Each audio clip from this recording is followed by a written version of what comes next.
From New York, Pillsbury's best enriched flour brings you Grand Central Station.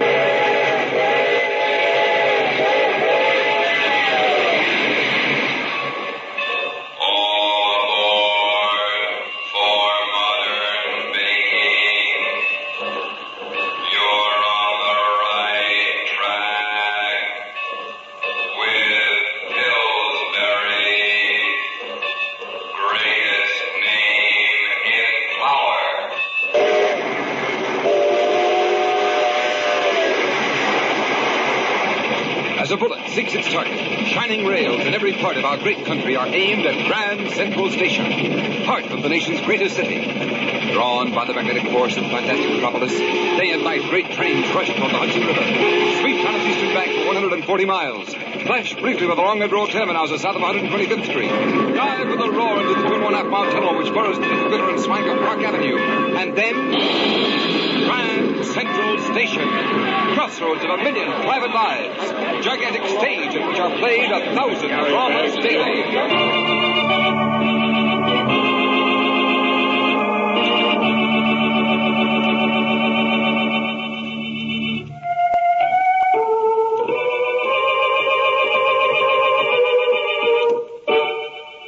Now, for the 6th consecutive year, Pillsbury Mills of Minneapolis presents with pride Grand Central Station's traditional Christmas play, a drama you will long remember.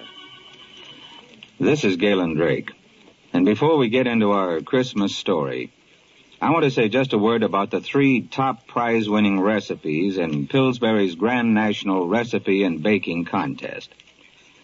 The grand prize was awarded for a recipe for Pillsbury's $50,000 no-knead water-rising twists. The second prize of $10,000 was for Starlight Mint Surprise Cookies. And the third prize of $4,000 was for a chocolate cake, Aunt Carrie's Bonbon Cake.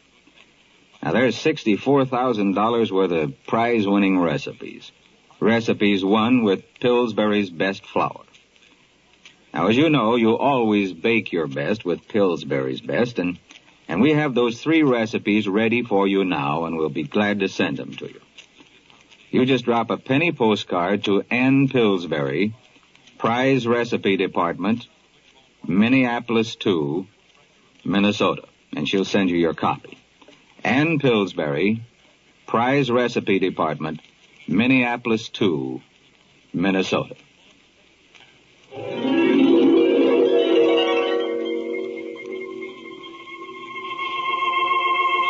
After the train from Albany pulled in, no one, not a single person, actually saw the young man with soft brown hair and soft brown eyes come through the gate.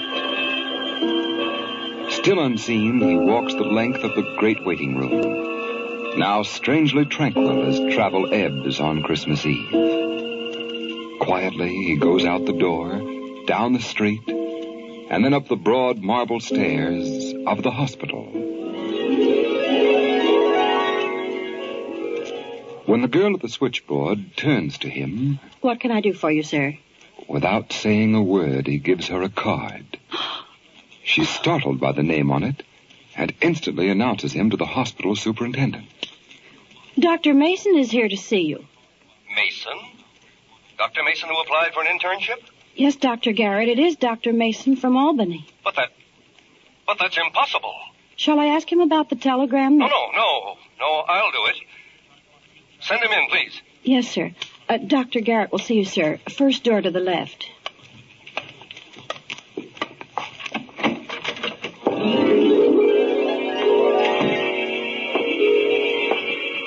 Dr. Garrett. Dr. Mason?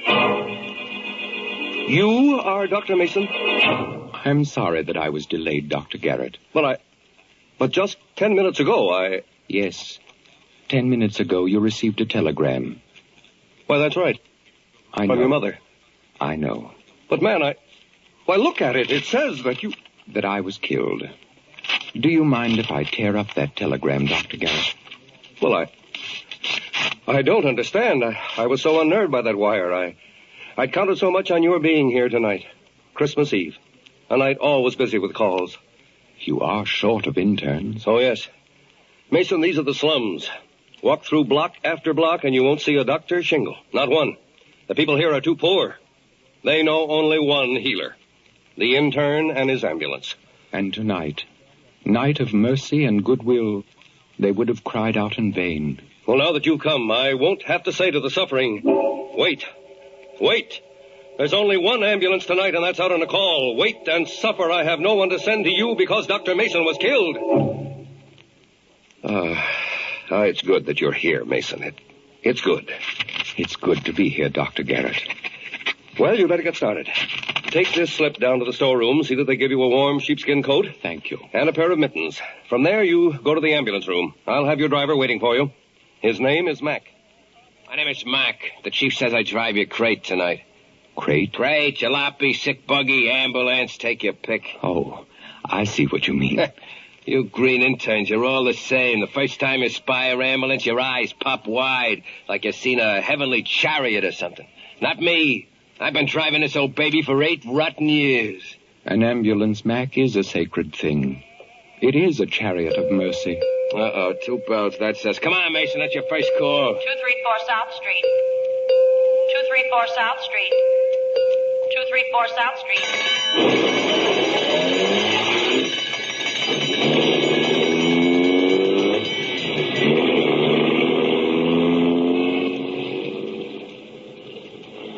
Look, pal, help me out by watching out for cars cutting in at the cross streets. We don't stop for no red lights.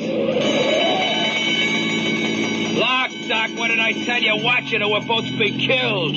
Holy cow, you new interns. You're all alike. You're always dreaming. You put on a white coat and pants and your head goes up in the clouds. Why are you so bitter, Mac? Why shouldn't I be bitter? If it wasn't for you, I'd be home with the wife right now. You truly believe that only because of me... Yeah. If you hadn't showed up, this ambulance would be parked in the garage for crying out loud. I would have had the night off like on a decent job. To you, driving an ambulance is just a job like any other? Yeah, nothing but. Boy, will I be glad when the shift is over. But, Mac, this is Christmas Eve. You're telling me. This is one night at least you could forget that driving an ambulance is a job. This one night you could look upon it as an errand of mercy. An errand of mercy? You know where we're going? To help someone afflicted. Afflicted with alcohol, you mean? I'll give you 2 to 1 and we're making a stew call. Stew call? Yeah, Mason. We're risking our necks tearing through traffic to give some drunk a whiff of smelling salts. Any man who cries out for help, whether he be brimful of drink or empty of blood, his call shall be answered. Yes, you. Come on, Mason, make a snap. We ain't got all night. Get up, What did I tell you? No good drunk. Here's your bag, Doc. Thank you, Mac. I won't need it. But he's out cold, Mason. Come on, give him a whiff of the stuff quick when we blow. Quiet, Mac. Come now. Open your eyes, sir. He calls the drunk, sir. Look, Mason, here's the spirit of ammonia. Hold it under his nose, will you? That always wakes him up. Quiet, Mac. Come, sir. Open your eyes. That's right, Mason. You just talk pretty to him and he'll open his arms. Where am I? Why is everybody laughing? What's the matter? Nothing. Just put your arm around my shoulder. That's it. Now, let me help you to stand up straight. There. Now. You feel better? Why, suddenly I feel all right. I feel fine. My head is so clear. Of course. All you needed was to stand on your own 2 feet. To be strong. Be of good cheer. Gosh, Doc. That's sure wonderful medicine you give me. Medicine? What kind of gag you pulling? He didn't give you no medicine. There was nothing the matter with you. You toss off a beer and you lay down in the street like you're out cold, and we waste an ambulance on you. I got a mind to take a poke at That'll you. be enough, Mac. Tell me, sir, what is your name? Well, if it's all the same to you... Come on. Give me your name. He's got to make out his report. Pete Lanton, Doctor. Peter, you won't lose faith again. You will stand up, self-reliant, and you will face life courageously and with new hope. Come on, Mason. We ain't got all night. Let's get going. Doc. Yes, Peter? A Merry Christmas to you, Doc. Thank you, sir.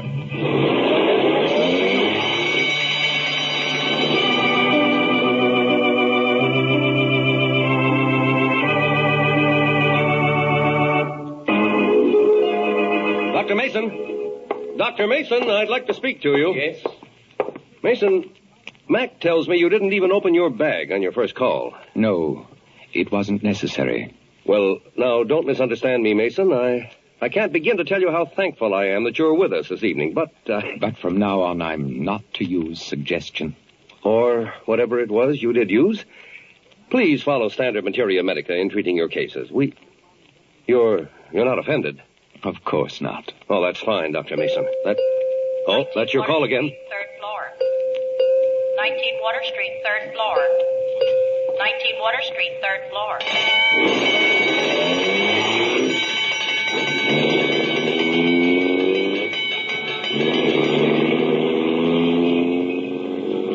Well, Mac, you seem to be good at guessing. You were right the last time. What sort of call is this one going to be? It's no guessing, it's experience. This time it's no drunk. Oh, what do you think it is? A birth, or maybe a death. Christmas Eve. And someone is to live or die. It is better that one should live on Christmas Eve. Mac, let it be a birth we're going to. There's no difference to me, Doc, a birth or a death. I just try. How long have you been doing it, Mac? Oh, like I told you, 8 rotten years, that's how long. What you call 8 rotten years were truly 8 glorious years, filled with service to your fellow men. Cut the chatter, Mason, this is it. Number 19 is Red Brick House upstairs. Come on, make a snappy, it's 3rd floor rear. Doctor, here. Up here. Keep your shirt on, we're coming. Even if you hurry. Doctor. Tears on Christmas Eve, young man. I'm afraid you're too late. You thought it'd be a birth. You're wrong, Mason. It sure looks Wait, like... Mac. Don't say it. No. Perhaps we're not too late. Tell me, how is the mother? She's all right. But our baby... Yes, your baby. Crippled. Terribly crippled.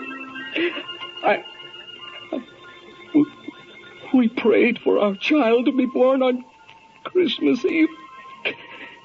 We thought we'd be so happy tonight. Come now, come. No tears. Not on Christmas Eve. I'll have a look at the infant. Wait here, both. Make it snappy, Mason. Doc Garrett's always nervous when all the ambulances are out. It's only 9 o'clock.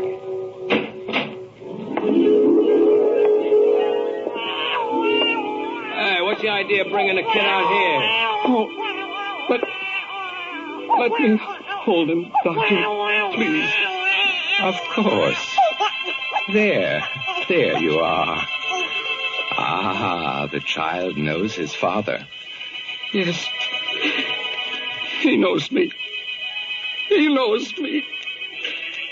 But he'll hate me when he's old enough to realize it. Doctor. Yes? His arms. His arms. What about the kid's arms? They're straight. Straight as arrows. So what? But before they were terribly twisted. Both his arms were terribly crippled. You can see for yourself the child is normal. But I tell you, before, when I looked at... I swear they were twisted. And now... You were under great tension. Perhaps your imagination... Yes.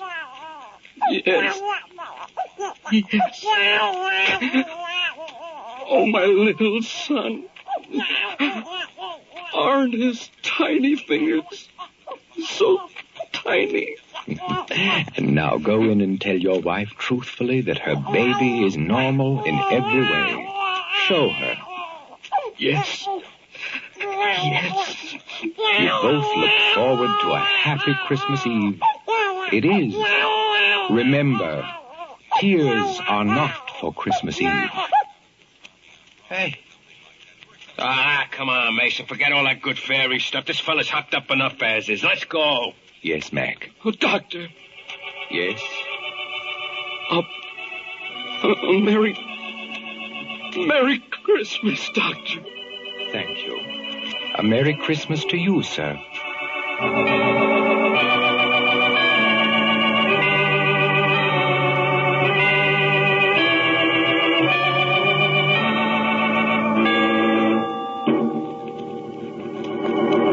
Mason!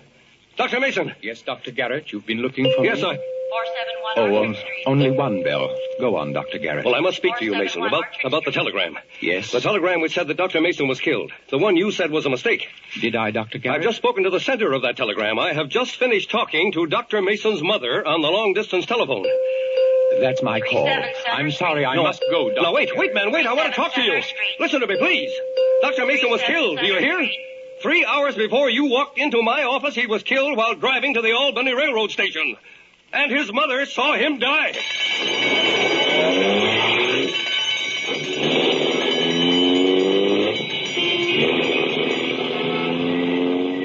Well, Mac, what is this call going to be? A birth or a death? I don't know, Mason, but I don't like this one. There's something about this call. It give me a funny chill all of a sudden. Because it's in your neighborhood? What do you think this call is going to be? Because it is your wife. Ellie! Is this job a rotten job, Mac? Now that you can rush a doctor to her side? Is this ambulance still a crate? Now that it's speeding to answer your own wife's cry of pain? Stop that kind of talk, will you? You're trying to make me think something's happened, Ellie. I ain't afraid. So I'll say it again. Yeah, driving this crate is still a job, and a bum one at that. And the 8 years? Rotten years, wasted years. Could have had my own garage and repair business. I'd be in the chips today instead of... Yes, you would have made more money. Instead of risking my neck driving all night, twisting in and out of help pillars, skidding on slippery car tracks. Why, Mac? Why did you do it? How many times I gotta tell you that nothing in this whole cockeyed world could have kept me sitting back of this wheel, except my wife. If it wasn't for Ellie, What's the matter, Mac? Nothing, I guess. That house we just passed, that was ours. And, the lights are out. Is that unusual? No. It just means Ellie ain't home. She's probably going down to the corner as far as the drugstore. Yeah, Ellie walks the dog there every night about this time. And... Yes, Mac? The call we're going to is that drugstore. Yes, Mac. Mason, you got a hunch what it is. Tell me what it is. It is not a birth, Mac. Let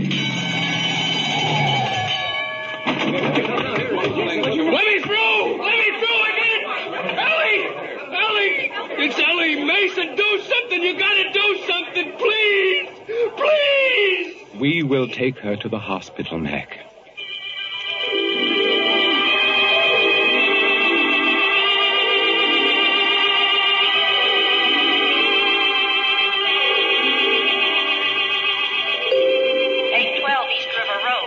Come, let's get ready. The next call will be ours. 812 East ready. River Road. Yes, you heard. The other ambulance just went out. Are you crazy? My wife is upstairs in the operating room, and you expect me to leave the hospital? To go out and drive? There are people who need us, Mac. Our work tonight is not yet finished. But Ellie needs me. What do I care about other people? There are people, Mac, who will cry out for help. As your wife did, we will answer. Not me. I ain't moving. It is Christmas Eve, Mac. Christmas Eve. What a Christmas present I got. 64 West Street. It's our turn, Mac. 64 West Street. All right, Mason. 64 But this is my West last Street. trip for the night. No, not for the night. Forever. I'm through, do you hear? All washed up. For good.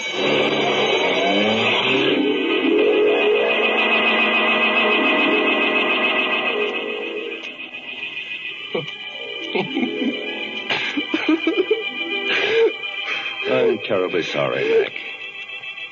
We did the best that we could. Dying. Ellie's dying. And I... She asked for you, Mac. Just once. It was while you were out on that West Street call. Then she lapsed into coma. Ellie? Isn't there a chance, Doc Garrett? I doubt it. While I'm out with the crepe, my wife calls for me, and now she's unconscious. Think of others, he said, because it's Christmas Eve. What do you got to say now, Mason? You took me from her. You made me go out and drive that rotten ambulance while she... You went to help others, to bring aid to the suffering. A lot of consolation, that is. Remember how the old woman blessed you, with tears in her eyes. Oh, I can't think of nothing but Ellie's going. You with your big ideas and your fine speeches. What do you know about sorrow and suffering? All that there is to know, my son. Just now when you said that for a second you got old. You look more than 1,000 years old. God, I must be seeing things on account Ellie is leaving me, and I'm crazy with grief and sorrow. Grief and sorrow for you. Yet how much you did to relieve others of that pain. It's funny, Mason, but... Yes, Mac? What? When you said those words, I thought of my 8 years. The 8 rotten years. And they didn't seem so bad. Not anymore. Now I kind of like them. Sorrow worketh repentance. You should, Mac. You should glory in them. 8 years of bringing a healer to the suffering. 8 years of rushing the torn and the smashed to the hands of the mender. Yeah, your words, they just take the pain right out of me. They just draw it out. Now that your work for this night is finished, Mac, I will walk home with you. Go home? While Elliot...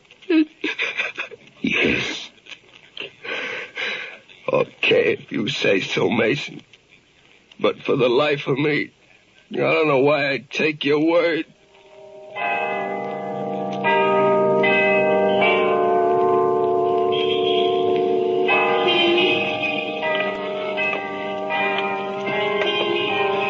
What a break. What a rotten break I got on Christmas Eve.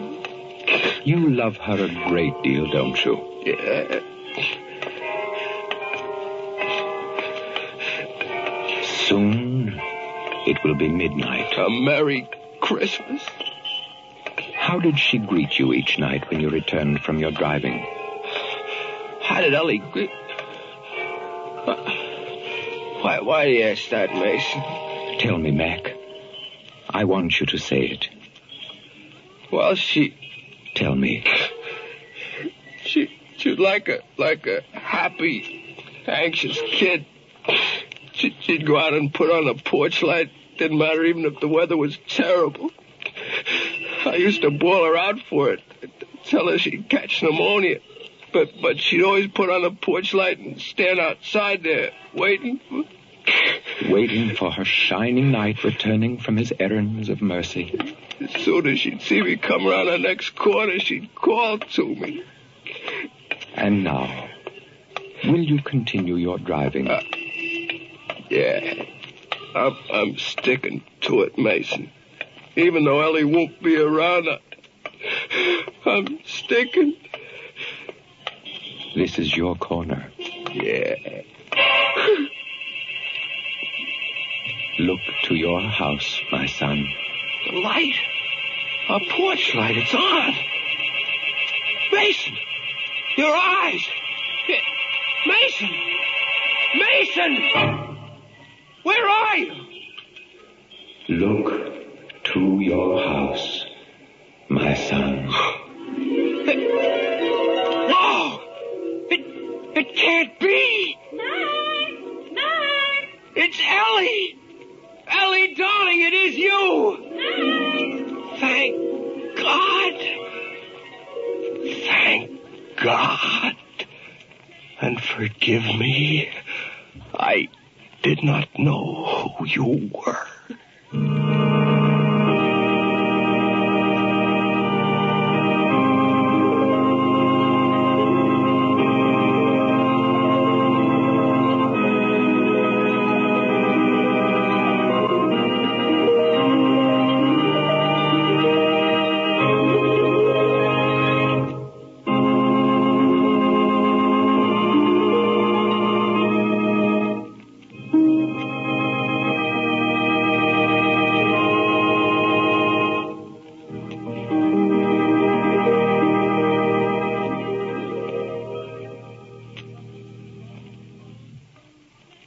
You have just heard the 6th annual Pillsbury presentation of Grand Central Station's traditional Christmas drama.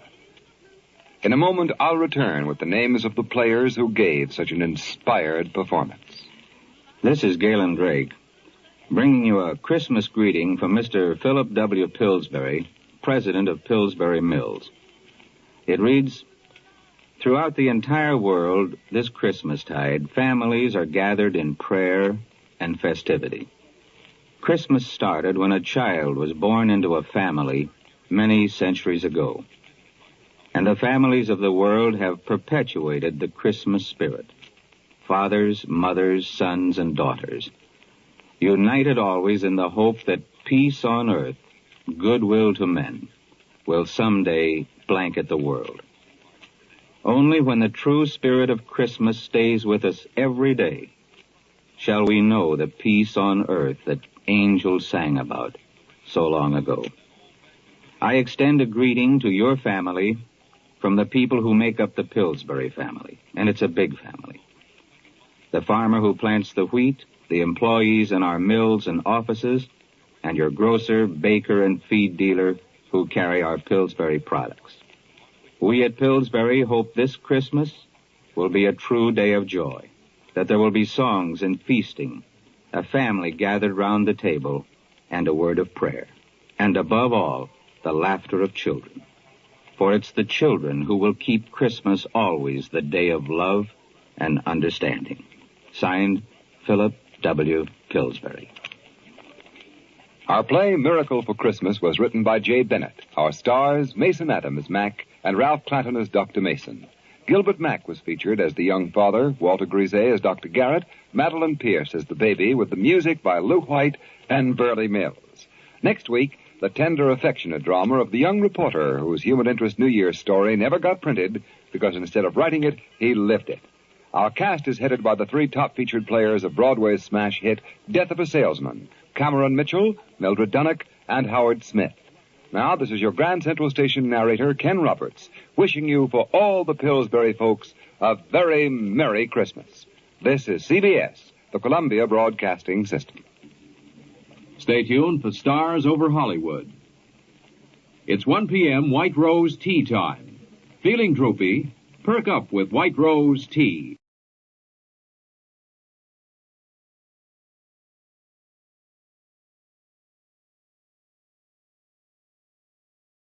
The CBS Radio Mystery Theater presents...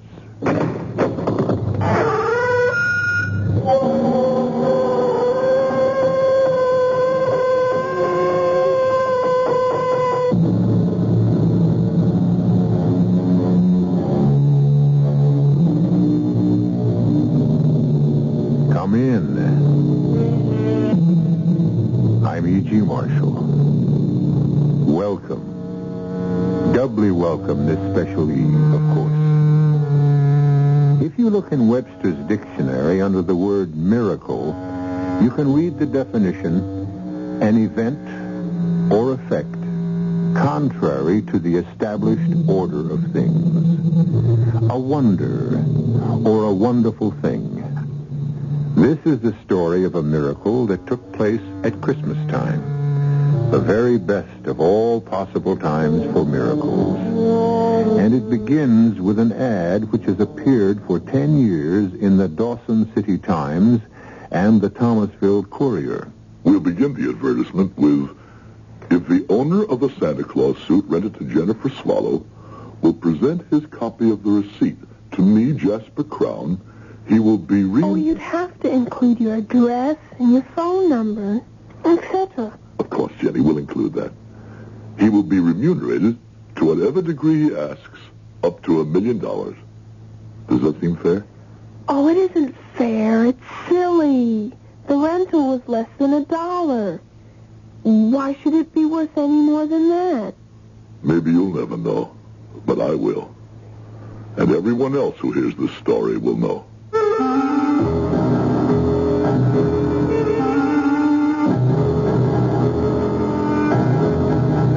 Ian Martin and stars Howard Da Silva. It is sponsored in part by Buick Motor Division and Anheuser-Busch Incorporated, brewers of Budweiser. I'll be back shortly with Act One.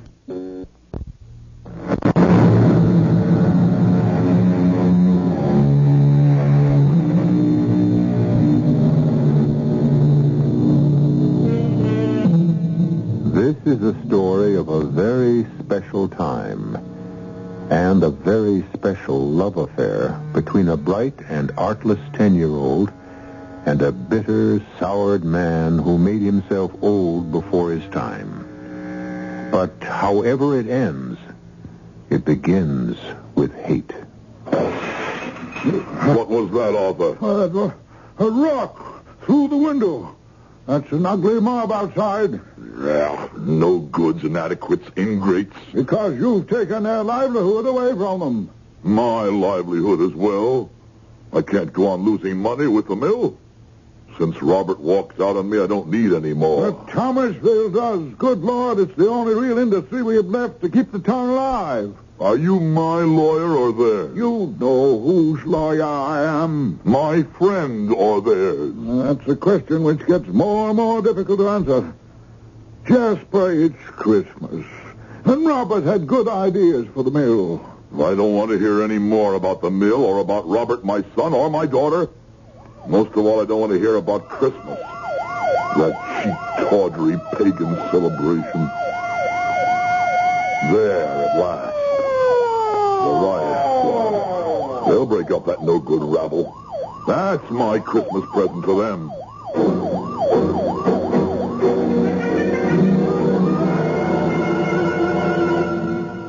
Finally, the police have dispersed them. Cowards all.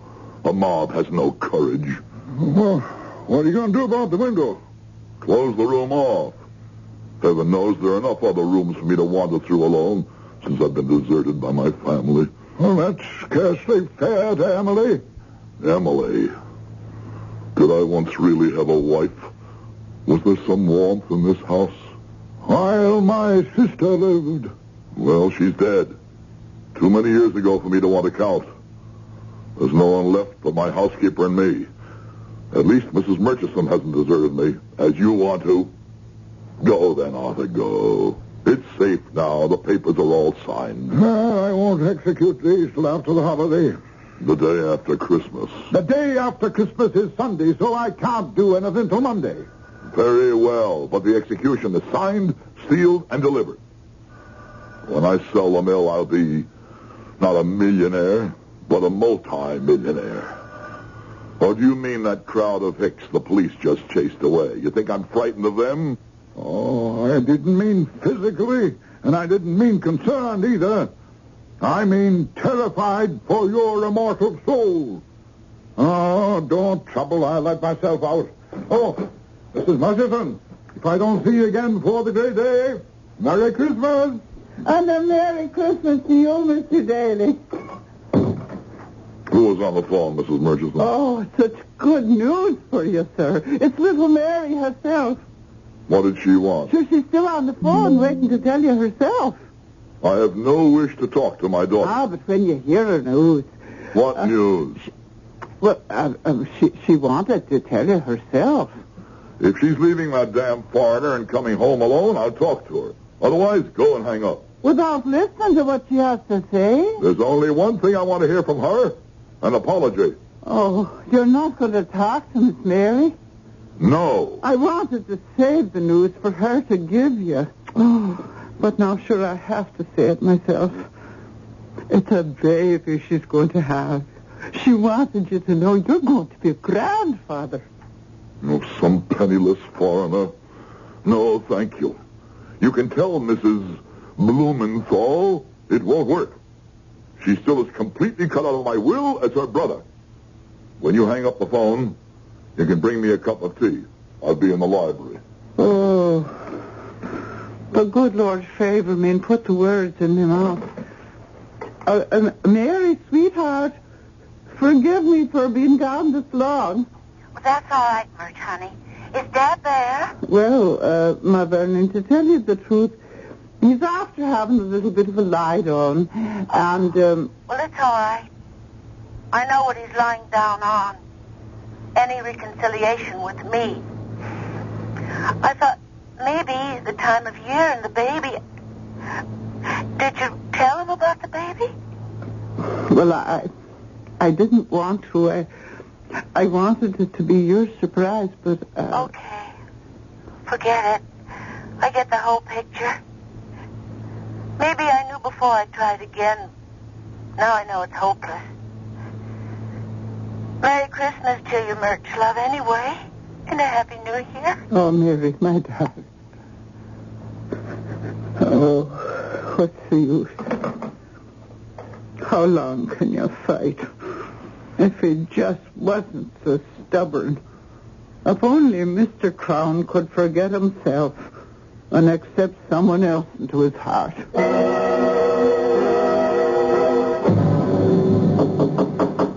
Come in. It's your tea, Mr. Crown? No, thanks. Just put it on the table.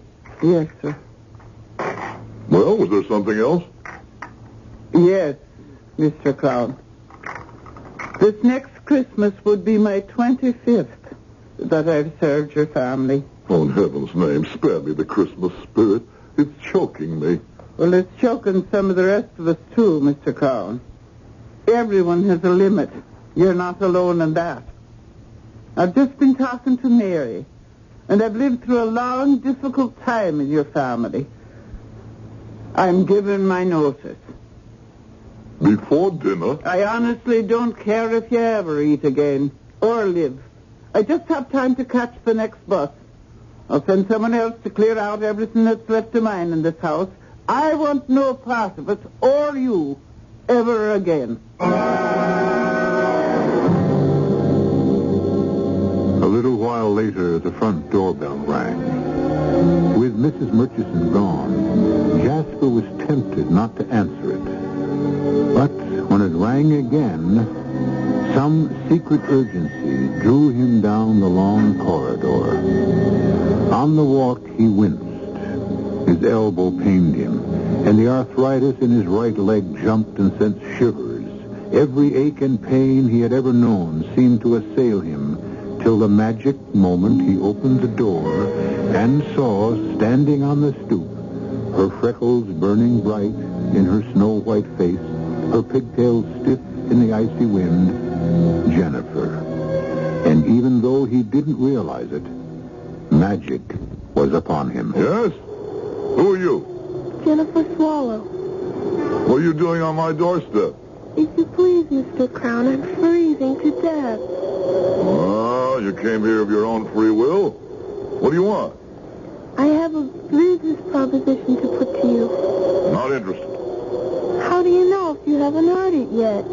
Don't be rude. You're talking to your elders. Excuse me, I didn't mean to be rude. I'm just anxious. Anxious about what? My proposition. what I want to talk to you about. All right, what is it? I'm too cold to tell you here. My father says that no gentleman keeps a lady waiting. You're no lady, you're just a child. And you're no gentleman. You're a... what? You're a kind man who's going to offer me shelter. Very well, before we both freeze to death. Come in. Thank you. You shouldn't have let me in, you know. But you what? Get in. My father says you should never let a salesman get his foot in the door. Are you a salesman? Oh, no. It's just an expression, you see. In a manner of speaking, so to speak. What is it you want, young lady? My name's Jennifer. Jennifer? I'm not interested in names. All I want to know is what your business is here. Shouldn't we go into the parlor? No. You're kind of old. I thought you might want to sit down. Well, maybe I'd better. It would be much cozier. Very well, then. Follow me. Even though it is quite cold, it's very nice weather for this time of year. What? I'm just making conversation. My father says... I don't believe it. Believe what? I don't believe your father ever gets a word in edgewise with you around. All right. It's warm in here in the library. There's a fire. You can sit over there on the other side of the fireplace. Thank you. So many books. A lot of knowledge in the world if you young folks would take time to pick up some of it. Now, Miss Jennifer, just what is it you want? Well, it's at the church, you see. Nobody is working this year on account of you closed the factory down. You blame me for that? Oh, no. I mean, that's your business, of course. But it meant somebody had to do something special.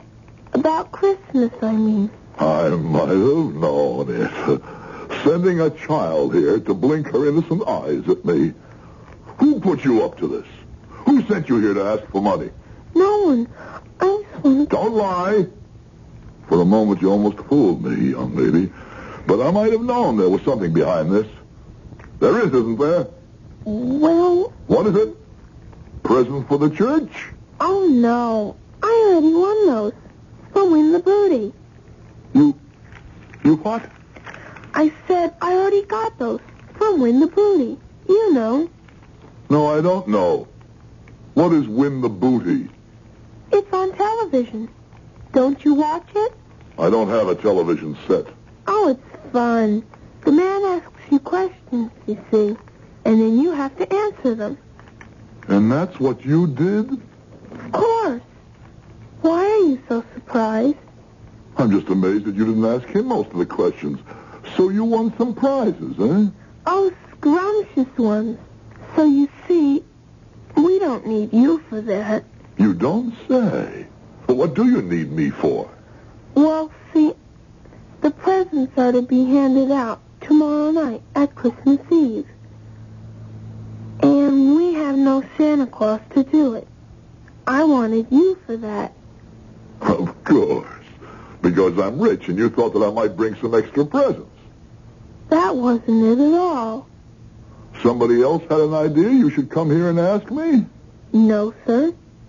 This was my own idea. Really? Just what's the matter with the guy who knows all the answers? Who? Your all-wise father. Oh, he isn't here this year. What's keeping him so busy? A first-class son of a gun. A what? His superior officer. My father's in the Navy. Both of them are. Who? My father and the first-class son of a gun. That isn't exactly what he called him, but I promise not to repeat the other. I see. Well, if it can't be your... I mean, as Santa Claus. Oh, too skinny and too serious. He never understands a joke. He's really an old stick. But what on earth would make you think of me, child? You don't just want me to be Santa Claus. You have an ulterior motive. What's an ulterior motive? You want me to do something else, don't you? Oh, that. Of course. You admit it. Oh, sure. We don't have a budget for the Santa Claus suit. So I thought if you'd be him, you could afford to rent it. Where are you going? I'm opening the door for you to leave, Jezebel. My name isn't Jezebel. That's a matter of opinion. Just keep heading for the front door. Then you won't be Santa Claus? I'm afraid I'm not the type. You could be just perfect if you'd let yourself go. I wish I could believe that. Oh, couldn't you? Only one way I could. Well, how's that? You get me the Santa Claus suit, and if you still want me, I'll be your Santa Claus. Honest to Pete? Honest to Pete. Well, I'll try. But it's going to take a miracle if I do. You know, I wouldn't put it past you.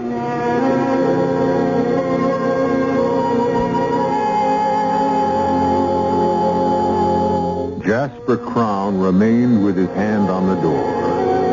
One part of him congratulating himself for having resisted that elfin charm. The child was just trying to use him and his wealth, as people always were, egged on by her elders, no doubt. But another part of him, lonely and forgotten and rusty with disuse, cried out for her return, for a miracle. I'll return shortly with Act Two.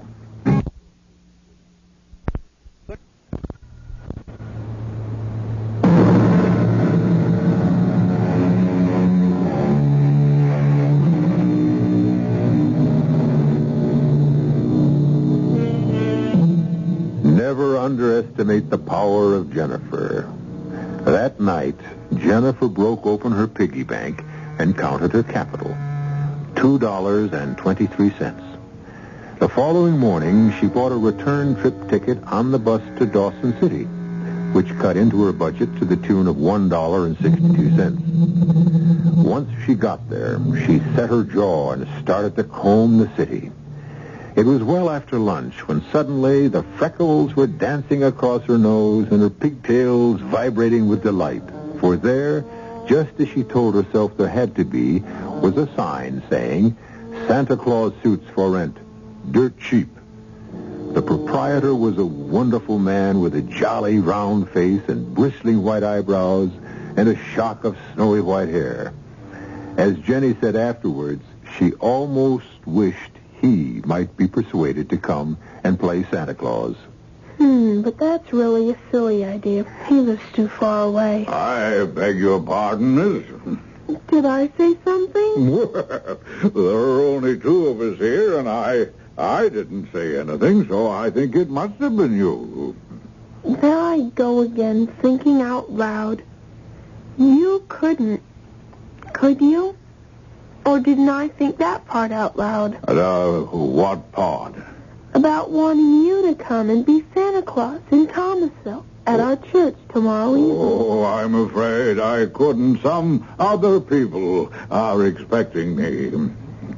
But I can rent you a suit, you know, a Santa Claus suit. Do you see one that you like? Well, there are so many.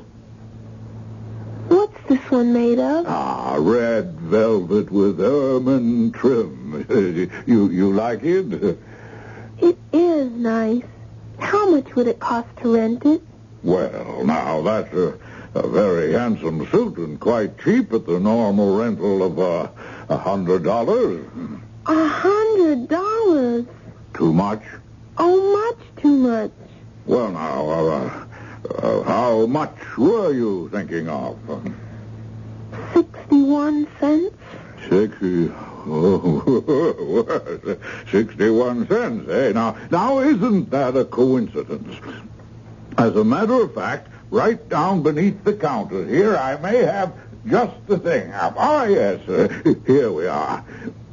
Now, let's see. Boots, belt, hat, pants, and a tunic. And, of course, the whiskers to go with it. And the price happens to be just right, on the nose, as the saying goes. $60 61 cents.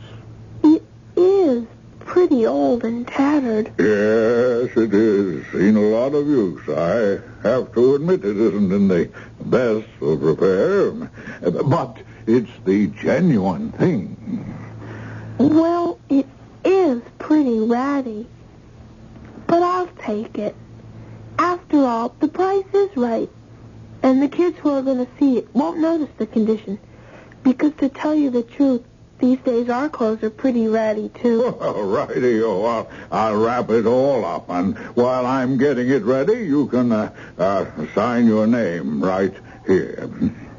What's that for? Well, I'd like to get this suit back. You might be surprised, but sometimes I have a little trouble. This way, if you shouldn't return it, anytime I want to claim it, I'll have proof that it's mine.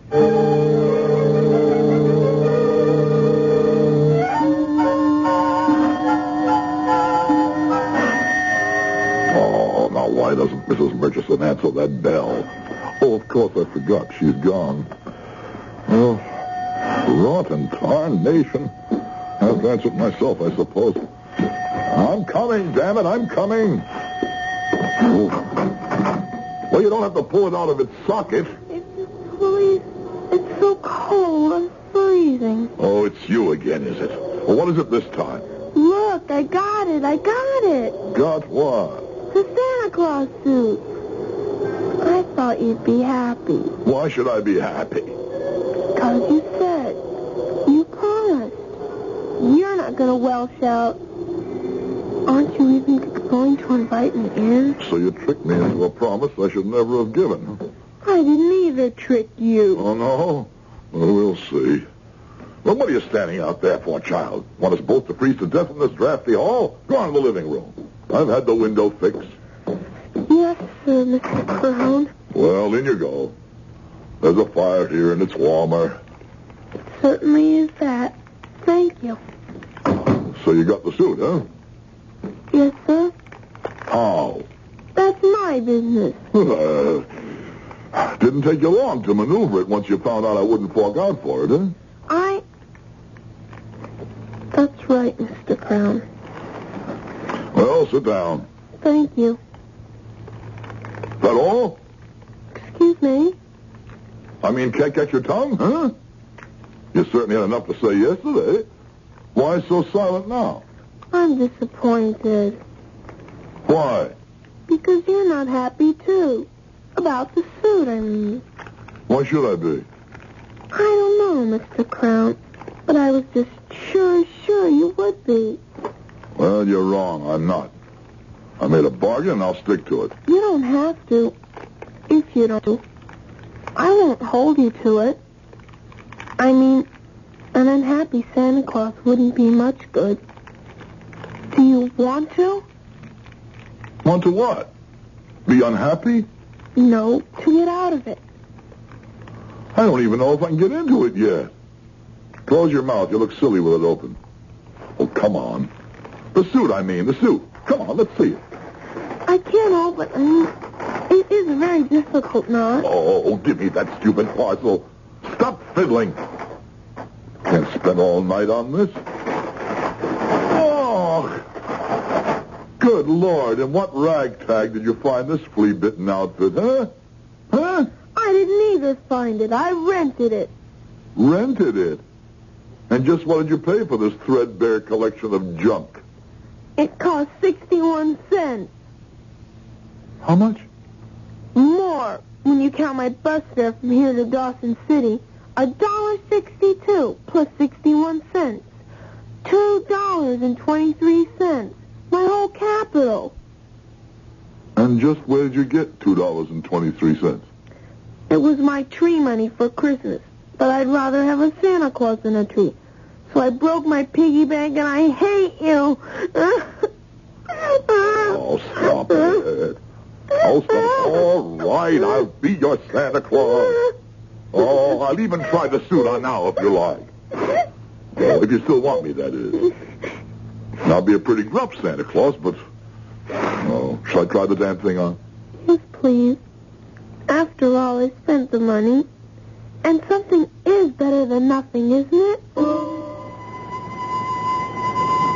Honesty, Jasper. The startling white honesty of a child. It's what you've been looking for, grasping for. Something to believe in again. And yet, too late. Too late. You're so conscious of the age in your body, the bile in your gut, your loneliness, that rheumatic elbow, that gnawing peptic ulcer, the tight place around your heart. Or is what you fear most your mean and tiny soul? And while Jasper thought these private thoughts, he was slowly putting on the Santa Claus suit, shaking his head at each tattered garment and worn accessory that went with it. But as he put each piece on, watching through Jenny's eyes, each separate piece seemed to shine suddenly as luxuriously rich and sumptuous as the velvet and ermine suit she had first seen. And the whiskers were pure white and thick and curly, and the boots were like the most expensive Moroccan leather. But the biggest miracle of all was in Jasper. Gone was the constriction from the heart. The nagging ache was no longer dragging at his stomach. The rheumatic arm was loose as a whip, and the magic sponge had wiped the lines from his face and the meanness from his heart. Oh, super! Gloriosa! It fits! It fits! Like a glove. You look so different. I feel so different. Do I look like Santa Claus? Not look. You are. You are Santa. It's just perfect. Only... Only what?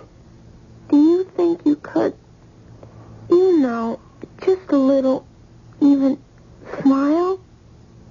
Not only could I smile, I even think I could laugh again.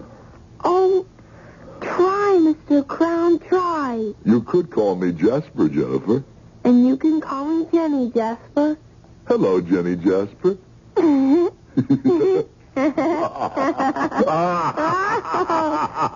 Jasper, this is going to be a good Christmas. Oh, Jenny, this is going to be the best Christmas ever.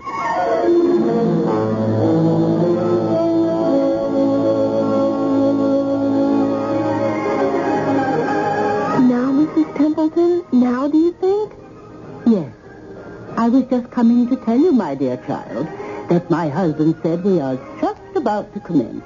Mr. Crown all dressed and ready. The Reverend isn't teed off, is he? Teed off? I mean, his feathers aren't ruffled. The Reverend is a saint, my dear. A perfect saint. Why on earth should he be angry? Well, Grandmother said he always played Santa Claus. And if someone else wanted to be it, he'd be mad as a wet hen. And I said, why is a wet hen mad? And she said, because its feathers get ruffled. Your grandmother, I should say your family in general, Jenny, doesn't quite understand a man of God. The minister, my beloved George, is only too happy to welcome back a sinner and a backslider like Mr. Crown. He would sacrifice any of his little pleasures for that. Oh, which reminds me. Yes, ma'am? For some reason or other, Mr. Crown says he has to see you before he comes in. Oh, dear, I hope nothing's gone wrong. Because if Jasper's feathers are ruffled, this whole party could lay an egg. I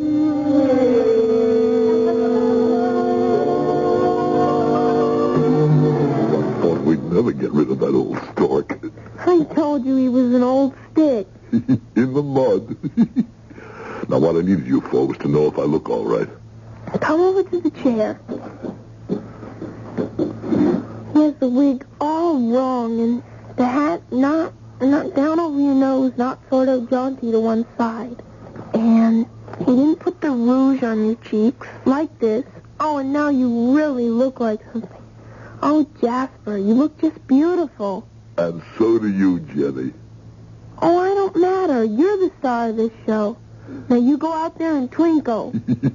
Watch my stardust.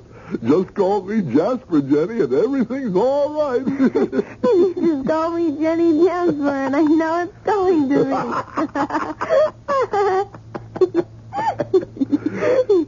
Here he comes, everybody, all the way from North Pole. Merry Christmas, everyone. Merry Christmas.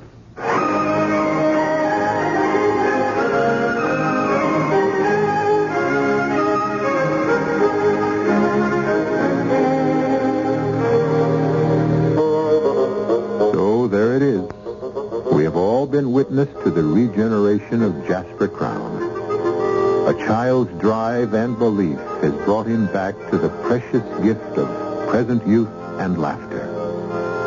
But is it a true conversion or only a momentary aberration? Is the magic of this moment in the Christmas legend, in the suit, and in Jenny? What happens if he loses either or both? I'll be back shortly with Act 3. WBBM from Chicago.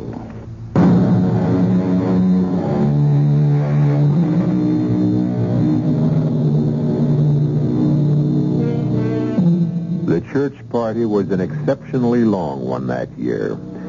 And before it was over, Jasper Crown had indeed become Santa's alter ego. Many other gifts beyond those Jenny collected on Win the Booty were distributed. All of them from Jasper's generous purse. $50,000 to the church itself. Another $50,000 to the community chest. And many smaller but not less welcome gifts. Then, with the party over, Jasper, after a long last hug with Jenny before she went home, returned to his own house. But however cold the empty old mansion might seem, Jasper, in his suit of red, was warm and glowing inside. And his first trip was to the telephone. Christmas greetings, hello? Happy Christmas, my darling daughter. Dad?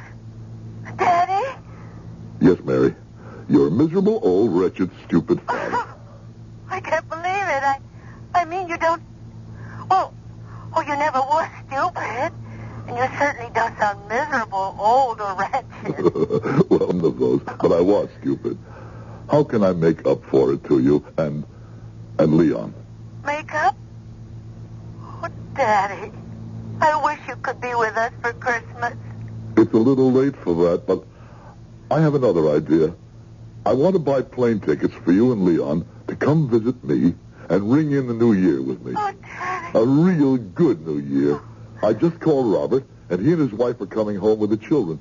He's going to start up the mill again for me. It could be a real family reunion. Daddy, I don't know what to say. Oh, say yes. Please, just say yes. Of course it's yes. Yes, yes, yes. Daddy, what happened? You sound, not only like yourself again, but I don't know. Like the spirit of Christmas, past and present. And future. You'll see, I hope, when you come home.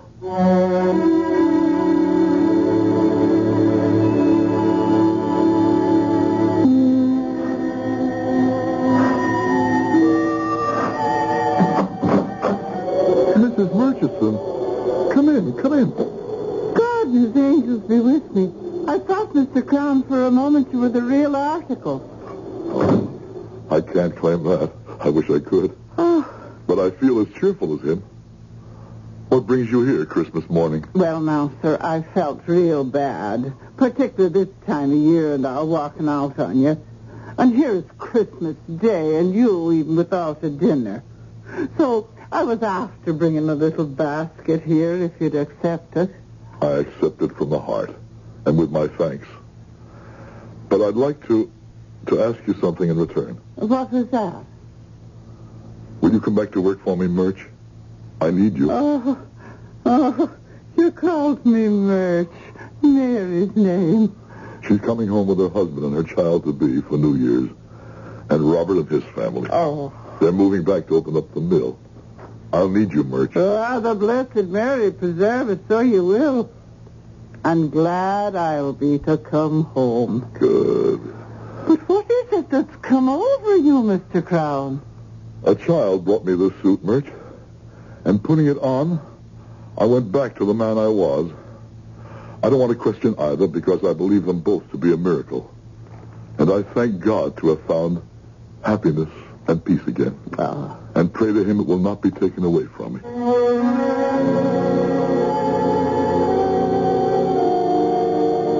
But every silver lining has a cloud, every sky a rift. The worm nestles even in the heart of a rose. Jasper could not buy his happiness this fast, if ever again. As she has been his angel, Jenny now becomes his nemesis.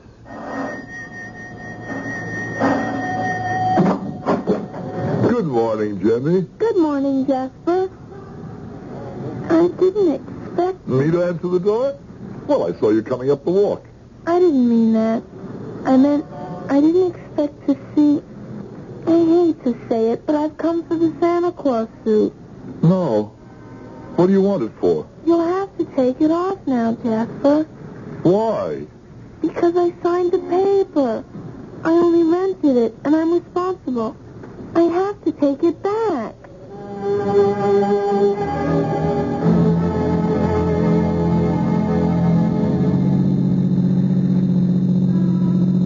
It's funny to see you out of the Santa Claus suit again, Jasper. Oh, Jenny, I feel naked. It's the way I told you. But that's silly. You aren't the way you were at all. You're nice now.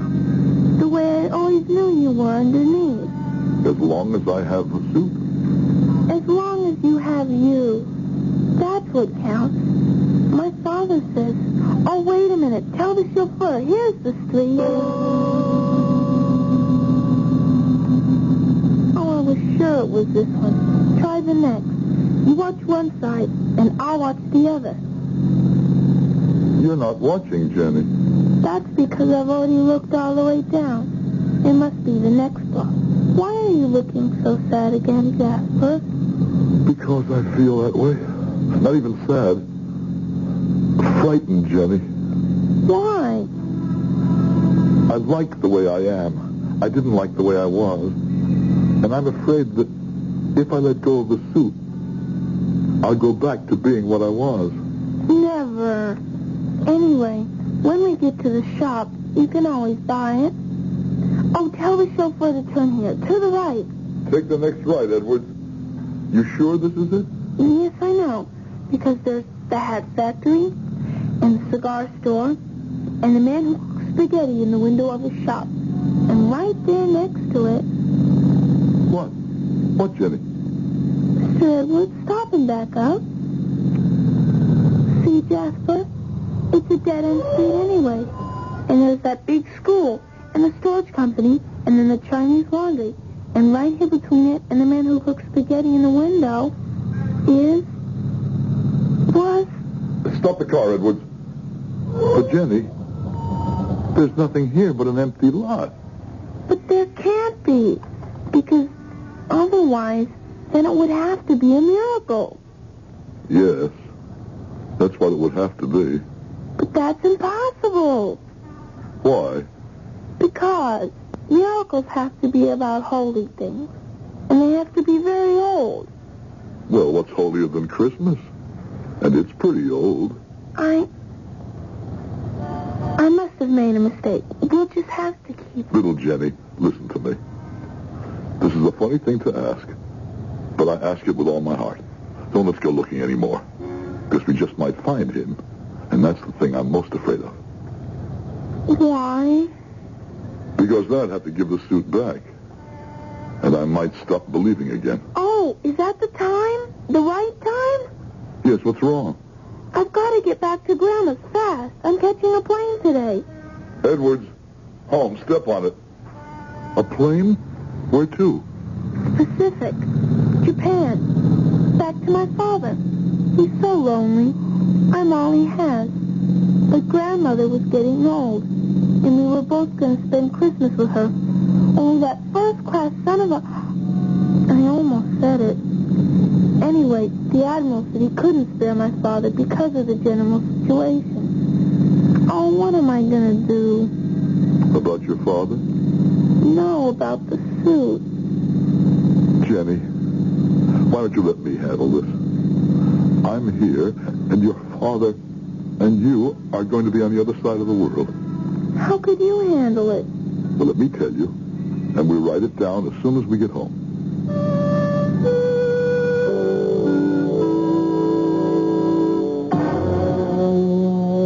Now, here's the advertisement, Jenny. I'll read it.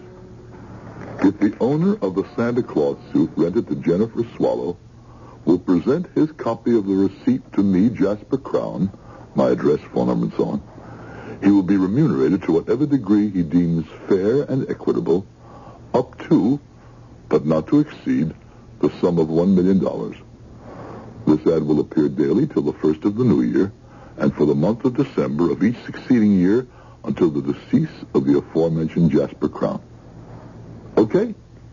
But Jasper, $1 million for that cruddy old suit? I told you, it's worth that to me. Do you have to go, Jenny? You shouldn't have to ask. You know how fathers feel about daughters. Now I do. Your own daughter is coming back to be with you. And your son, too. You'll never miss me. Oh, I will that.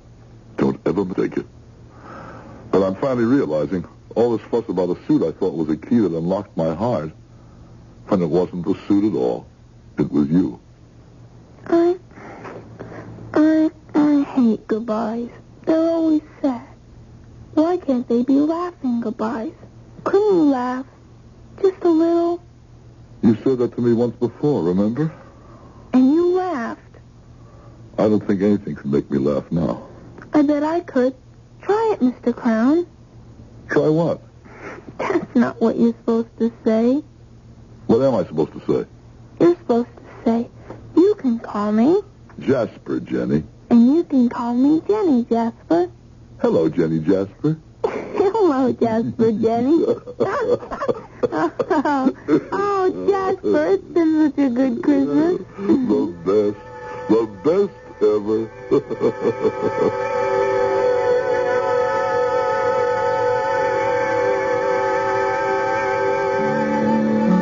Jenny left, as she had to, and Jasper placed the ad in the paper.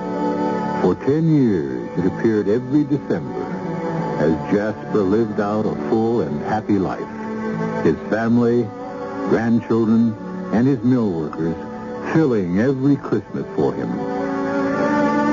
Until early this December, when he died, peacefully and quietly in his sleep, grateful and joyful to go join his beloved wife.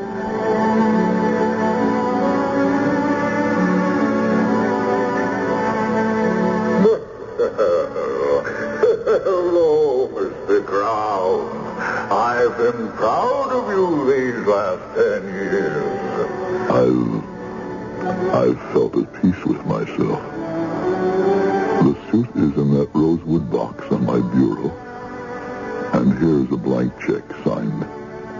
Fill in what you want. Oh, no.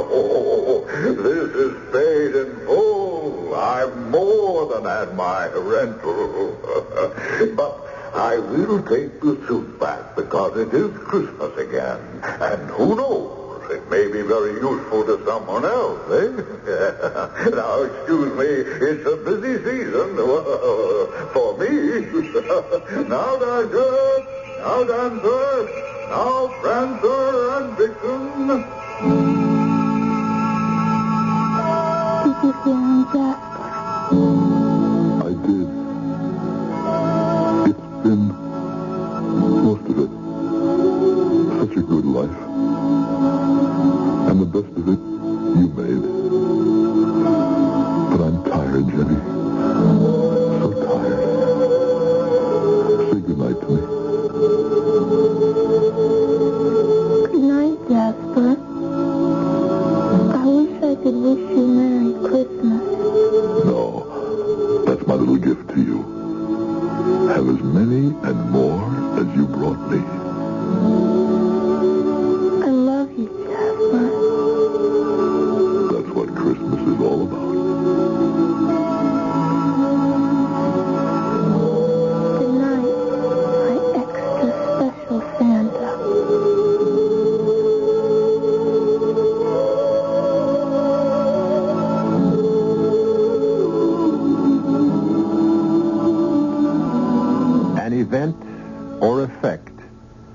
contrary to the established order of things. A wonder, or a wonderful thing. Webster's definition of a miracle. I'll be back shortly.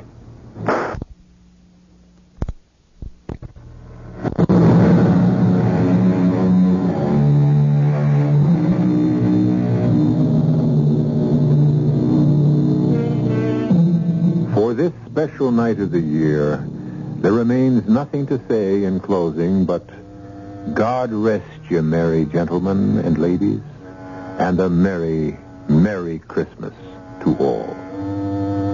Our cast included Howard Da Silva, Jennifer Marlowe, Virginia Payne, E.V. Juster, and Ian Martin. The entire production was under the direction of Hyman Brown. And now, a preview of our next tale. Eberhard, they are talking. They are talking. But they're fine people, Mabel. It doesn't hurt us. Well, some of them even think your wings are fake. You just stick them on that way. That you're really some kind of a nut. Well, let them think what they want. Eberhard? Yes, dear? Sit down. Huh? Please. And I don't want you to get upset or excited or anything. Well, when did I ever get excited? And don't interrupt, please. Oh, I wouldn't think of it. My patience is at an end, Eberhard. Yes. Now, in one way or another, we've got to find a way to get rid of those awful wings. We can't possibly do that. Why can't we? They're embarrassing. They're expensive. They're useless. They're making us the butt of unfunny jokes from everyone in the neighborhood, and what's more, they're getting away, Eberhard.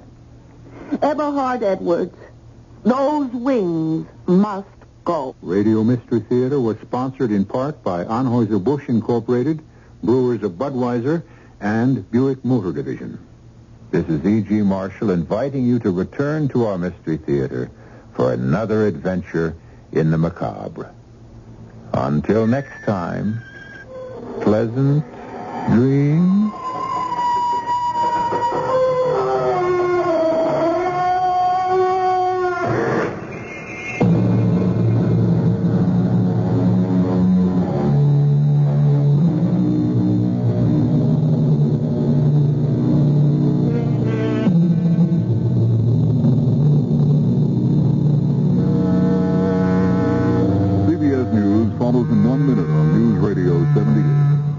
Did you know that more...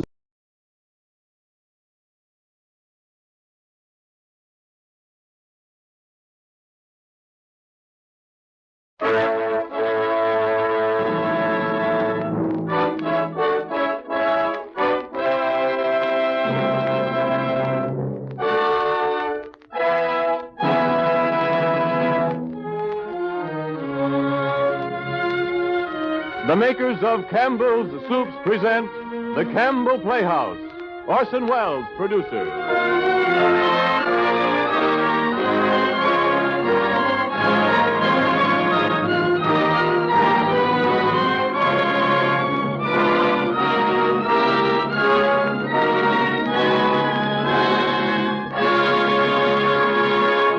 Good evening, listeners. This is Ernest Chappell speaking.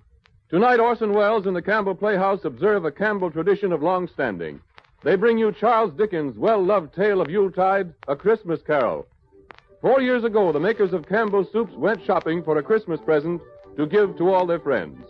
They found it in this story, Charles Dickens' embodiment of the very spirit of Christmas. And they chose well, because throughout the country today, in thousands of homes, it has become an important and beloved Christmas custom to listen to this story. Tonight, this fourth annual presentation is brought to you with a sincere wish that your Christmas may be a happy one, and with the hope that the retelling of A Christmas Carol may help to make it so. And it is more than that, for with this Christmas present to you, Campbell's say thank you for your purchases of Campbell's soup throughout the months gone by. At the Christmas season, this becomes especially manifest. Everywhere, grocers see their shelves of Campbell's soups dwindle more rapidly now than at any other time of the year.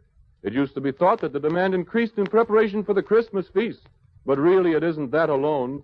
Women like to have plenty of good soups on hand all through the holidays so that they can serve piping hot, nourishing platefuls at any family mealtime. The youngsters are on the go all day long, making the most of the Christmas vacation, and soup can be ready for them in a jiffy. There's health and happiness in good hot soup. Your grocer has Campbell soups, 21 delicious kinds, awaiting your selection.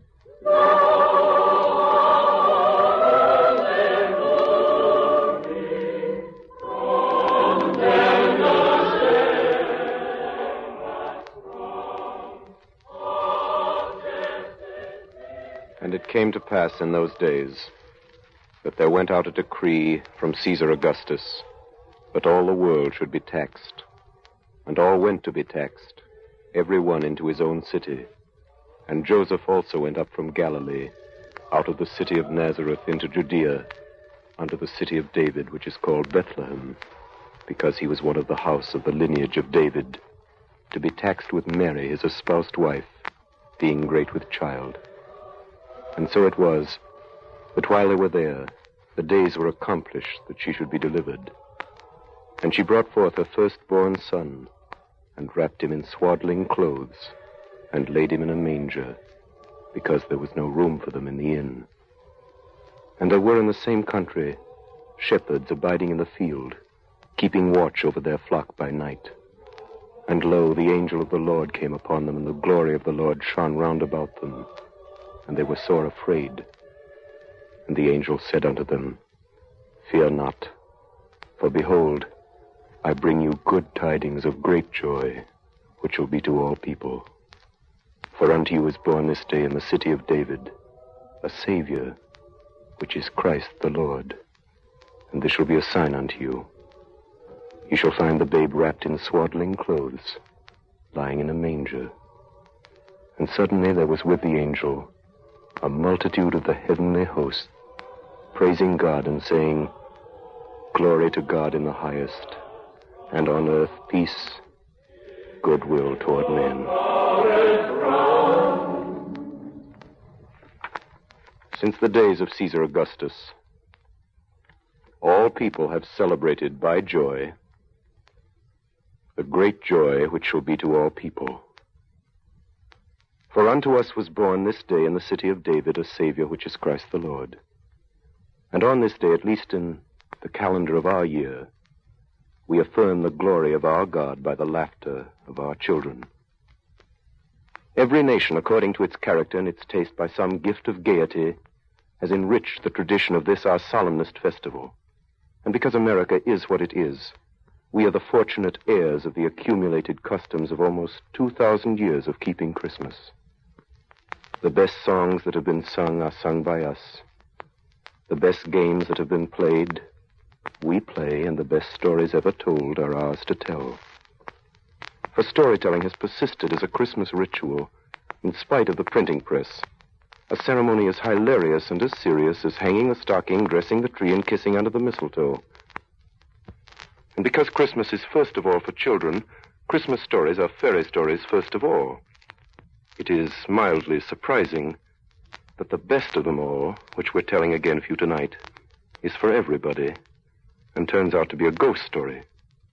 I have endeavored, writes its author on its title page, I have endeavored in this ghostly little story to raise the ghost of an idea which shall not put my readers out of humor with themselves, with each other, with the season, or with me. May it haunt their houses pleasantly, and no one wish to lay it. It is signed, your faithful friend and servant, Charles Dickens.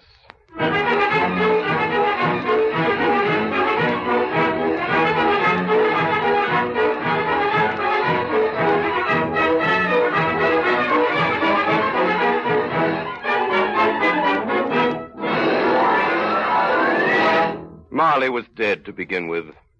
There's no doubt whatever about that. The register of his burial was signed by the clergyman, the clerk, the undertaker, and the chief mourner. Scrooge signed it, and Scrooge's name was good upon change for anything he chose to put his hand to.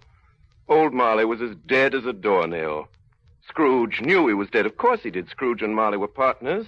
I don't know how many years. Oh, he was a tight-fisted hand at the grindstone. Scrooge. Scrooge, a squeezing, wrenching, grasping, scraping, clutching, covetous old sinner, secret and self-contained. Once upon a time, Of all the good days in the year, on Christmas Eve, old Scrooge sat busy in his counting house. It was a cold, bleak, biting evening, foggy withal, and he could hear the people in the court outside go wheezing up and down, beating their hands upon their breasts and stamping their feet upon the pavement to warm them. The door of Scrooge's counting house was open, but he might keep his eyes upon the clerk, Bob Cratchit, who in a cold and dismal little cell beyond worked at his ledgers. 29, 9 and carry 2, 13, 17, 7 and carry 1, and... Close the door, Cratchit. Shut out that infernal noise. Yes, Mr. Scrooge. Confound their impudence. Cratchit. Yes, Mr. Scrooge. You ought to stop at Fothergill's on your way home tonight and collect that 17 shillings and sixpence he owed me since Michaelmas, and tell him I shall have the constable over here if he doesn't pay it once. Well, sir, Mr. Fothergill's wife is... What do I care about his wife? Well, I want my 17 and 6. I just thought, it being Christmas... Christmas. Merry Christmas. Merry Christmas, Bob. Oh, Mr. Fred. Well, Merry Christmas. Merry Christmas to you, Uncle. Oh. Merry Christmas, Uncle. Huh? Bah. Humbug. Humbug? Christmas a humbug, Uncle? I'm sure you don't mean that. I do. Merry Christmas. What right have you to be merry? What season have you to be merry? You're poor enough. Oh, come then, Uncle. What right have you to be dismal? You're rich enough. Ah, humbug. Don't be cross, Uncle. What else can I be? I live in such a world of fools. What's Christmas to you but a time for paying bills without money? Merry Christmas. A time for finding yourself a year older and not an hour richer. If I could work my will, every idiot who goes about with Merry Christmas on his lips should be boiled with his own pudding and buried with a stake of his own holly through his heart. Uncle. Nephew, keep Christmas in your own way. Let me keep it in mine. Keep it? But you don't keep it. Hey, let me leave it alone, then. What do you want, nephew? Christmas gift, I have no doubt. I came to wish you a Merry Christmas, Uncle. Ah, Merry Christmas. Much good may Christmas do you. Much good has it ever done you. There are many things from which I've derived good, by which I have not profited, I dare say, Uncle. Christmas among the rest. But I have always thought of Christmas time as a good time, a kind, forgiving, charitable, pleasant time. Therefore, Uncle, though it has never put a scrap of gold or silver in my pocket, I believe it has done me good and will do me good. And I say, God bless it. God bless Christmas. Hurrah! Let me hear another sound from you out there, Bob Cratchit. You'll keep your Christmas by losing your situation. That's just you, nephew. I wonder you don't go into Parliament. Talking of nonsense. Don't be angry, Uncle. I want nothing from you. I ask nothing of you. Why can't we be friends? Good afternoon. I'm sorry you feel that way. Well, I've tried. Merry Christmas to you, Uncle. Good afternoon. And Happy New Year, too. Humbug. Merry Christmas to you, Bob, and the missus. And to Tiny Tim. Thank you, Mr. Fred. Same to you, sir. Good day, sir. Good day, Bob. Merry Christmas, Uncle Ebenezer. Twaddle nonsense. Flummery. Talking of Christmas. Not a sixpence to jingle against another in his trousers pocket. Are you there, Bob Cratchit? Yes, sir. Yes, what sir. are you doing in there? Oh, I was only putting a bit more coal on the fire, Mr. Scrooge, seeing it's so cold in here, sir. You put that coal back in the scuttle. Yes, sir. Fire indeed. I can tell you, if you use coal at that rate, you and I will soon part in company, Bob Cratchit. Do you understand that? Many a young fellow like your situation, you know. I'm sorry, sir. My fingers were getting a little stiff with the cold. Then put on your mittens. Merry Christmas! Merry Christmas! There's someone at the door. See who it is. Yes, sir. Merry Christmas, sir. Oh, Merry Christmas. Yes, sir? This is the firm of Scrooge and Marley. Yes, sir. I should like to see the head of the firm, if I may. Oh, very good, sir. Step this way, please. What is it? A gentleman to see you, Mr. Scrooge. Huh? Have I the pleasure of addressing Mr. Scrooge or Mr. Marley? Well, Marley's been dead these 7 years tonight. Oh. And I'm Scrooge, though I doubt that'll be any pleasure to you, sir. Oh, I'm sure it will. Now, Mr. Scrooge, at this season of the year, it's only fitting that we who are more fortunate should raise a fund to buy the poor some meat and drink and means of warmth. You may not believe it, sir, but many thousands are now in want of common necessities, and hundreds of thousands are in want of comfort, sir. Are there no prisons? There are plenty of prisons, sir. And the workhouses, they're still in operation, I trust? I wish I could say they are not, but they are, sir. The treadmill and the poor law are in full vigor, then? Both very busy, sir. I'm very glad to hear that. I was afraid from what you said at first that something had occurred to stop them in their useful course.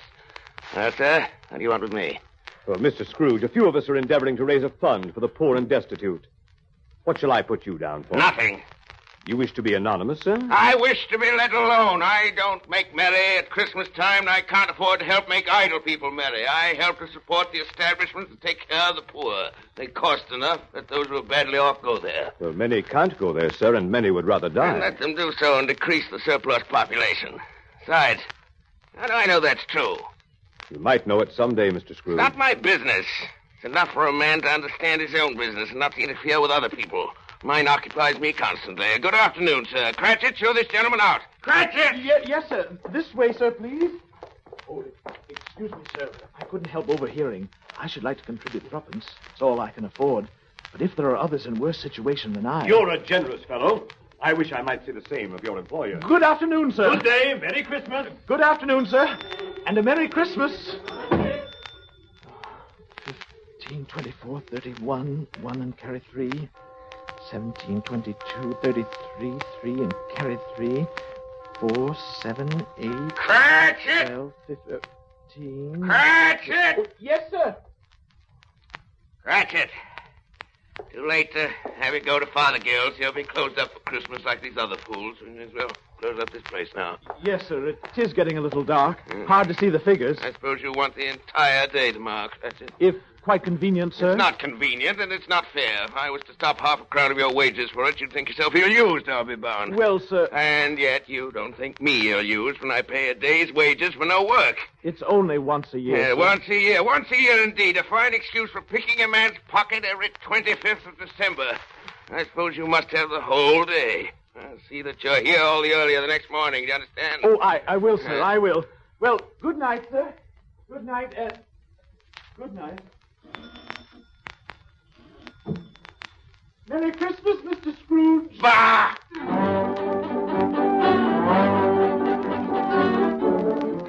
The office was closed in a twinkling, and Bob Cratchit, with the long ends of his white comforter dangling below his waist, for he boasted no greatcoat, went down a slide on Cornhill 20 times in honor of its being Christmas Eve, and then ran home to Camden Town as hard as he could pelt to play with his family at Blind Man's Buff.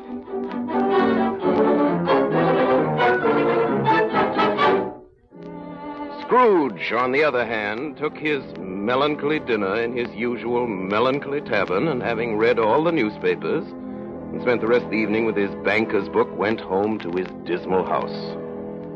The yard was so dark that even Scrooge, who knew its every stone, had to grope with his hands. The fog and frost hung about the black old gateway of the house. Darkness is cheap, and Scrooge liked it. Before he shut his heavy door, he walked through his rooms to see that all was right. Sitting room, bedroom, lumber room, all as they should be. Nobody under the table, nobody under the sofa. Small fire in the grate of his bedroom, spoon and basin ready, and a little saucepan of gruel upon the hob. Nobody under the bed, nobody in the closet. Closed his door and locked himself in. Double locked himself in. Then took off his cravat, put on his dressing gown and slippers and his nightcap, and sat down before the fire to take his gruel. It was a very low fire indeed, nothing on such a bitter night, not even enough to kindle a glow of light in the cheerless room. Scrooge stretched his numb fingers over the wretched fire.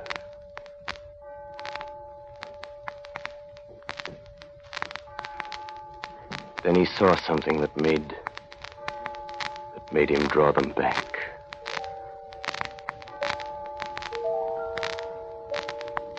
Slowly the meager embers dissolved before his astonished eyes, dissolved into a face, a ghostly face, but one that Scrooge recognized as the face of Marley.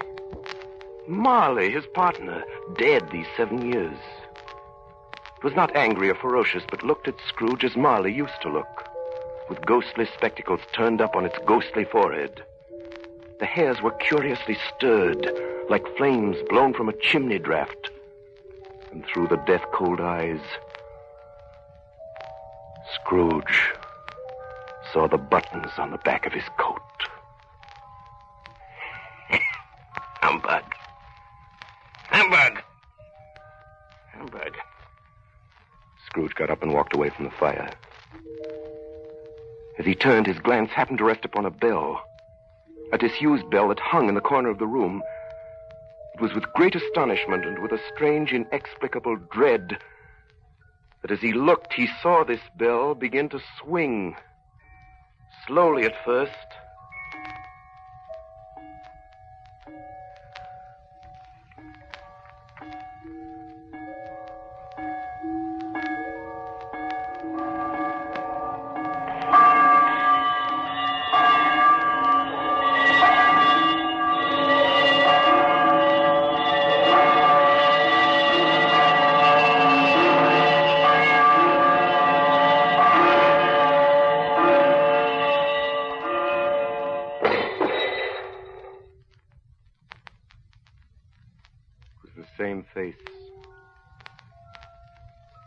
The same face he had seen in the fire, Marley's face. And Marley's body coming straight at him through the door. A body pale as the bluish smoke that comes out of a chimney on a cold day. A body so transparent that Scrooge, looking through his waistcoat, could see his watch in his waistcoat pocket. The chain he drew was clasped about his middle. It was long and wound about him like a tail. And it was made of cash boxes, keys, padlocks, and heavy purses wrought in steel. Even now, Scrooge would not believe his eyes.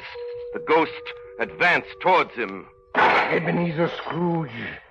Ebenezer Scrooge. Marley, what do you want with me? Much. Who are you? Ask me who I was.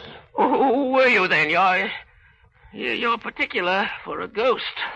In life, I was your partner, Jacob Marley. Jacob Marley, but you're dead. You died 7 years ago this very night.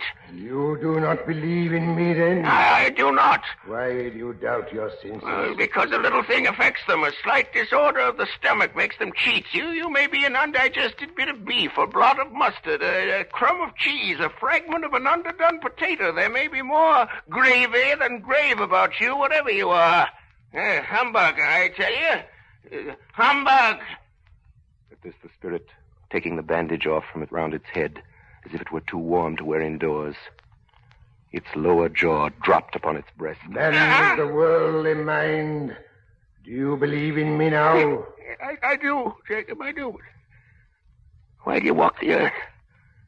Why do you come to me, Jacob? It is required of every man with the spirit within him should walk abroad among his fellow men and travel far and wide to witness what it cannot share but might have share on earth and turn to happiness. Tell me, Jacob, what is that chain you wear around you? I wear the chain I forged in life. Cash boxes, keys, padlocks, ledgers, purses. I made it link by my own free will. Is its pattern strange to you, Ebenezer? Yours was as heavy and as long as this 7 years ago. And mercy, benevolence, they were all my business. The dealings of my trade were but a drop of water in the comprehensive ocean of my business. Jacob! Hear me, Ebenezer Scrooge. My time is nearly gone. I will, Jacob, but don't be hard on me.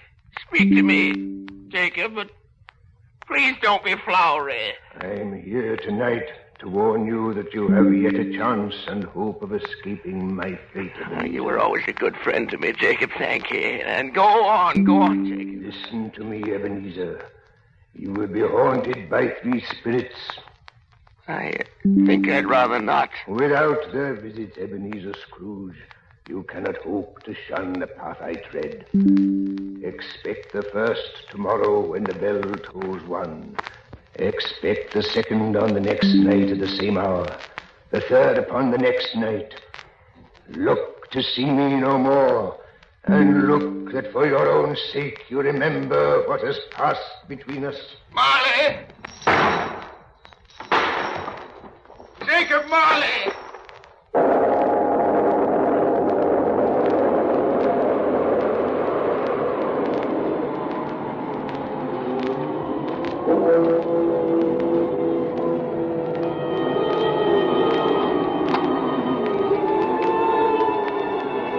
Scrooge awoke. He was lying on his bed fully dressed when Suddenly, the curtains of his bed were drawn aside, and Scrooge found himself face to face with the unearthly visitor who drew them. As close to it as I am now to you, and I am standing in the spirit at your elbow. It was a strange figure, like a child, yet not so like a child as like an old man. Its hair, which hung about its neck and down its back, was white as if with age. And yet the face had not a wrinkle in it, and the tenderest bloom was on the skin. The arms were long and muscular, the hands the same, as if its hold were of uncommon strength. Its dress was of the purest white, trimmed with summer flowers. It held a branch of fresh green holly in its hand. But the strangest thing about it was that from the crown of its head, there sprang a clear jet of light, by which all this was visible, and which was doubtless the occasion of its using, in its duller moments, a great extinguisher for a cap, which it now held under its arm. Ebenezer Scrooge. Ebenezer Scrooge. Are you the spirit whose coming was foretold to me? I am. Who and what are you? I am the ghost of Christmas past. Long past? No, your past. What business brings you here? What do you want of me? Your welfare. Ebenezer Scrooge, rise and walk with me. No, not the window. I'm mortal. I'll fall down. There but a touch of my hand, there upon your heart, and you shall be upheld in more than this. Come, follow me. Let us go.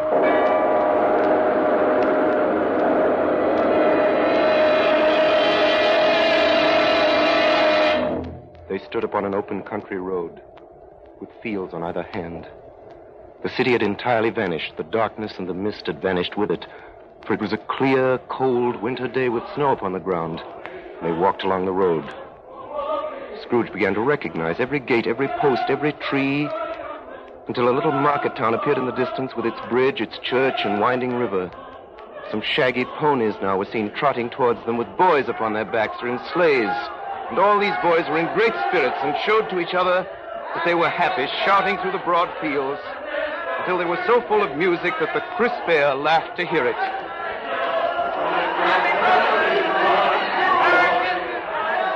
And there stood old Scrooge in his dressing gown and slippers and nightcap on the hill, and beside him the spirit of Christmas past.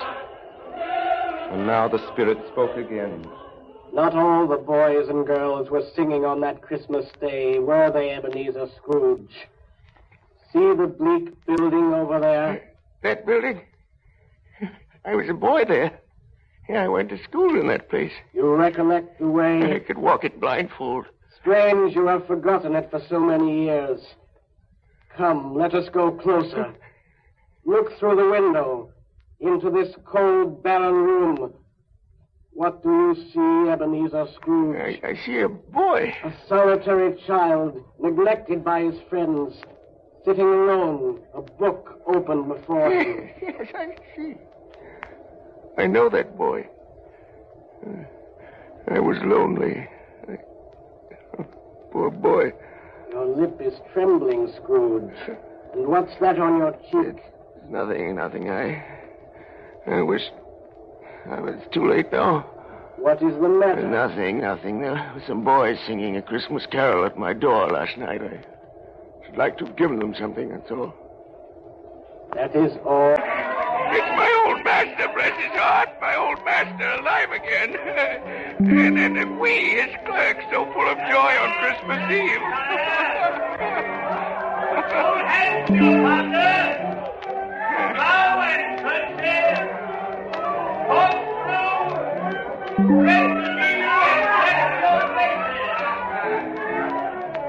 Look, Scrooge.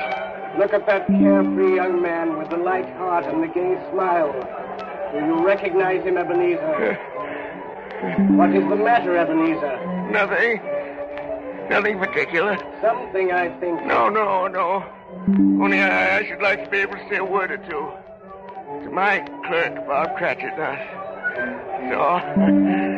all.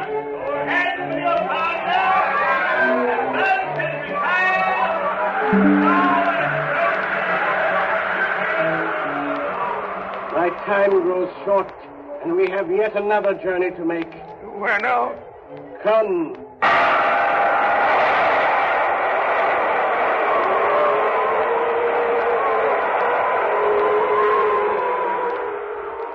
Again, Scrooge saw himself in a room that was vaguely familiar.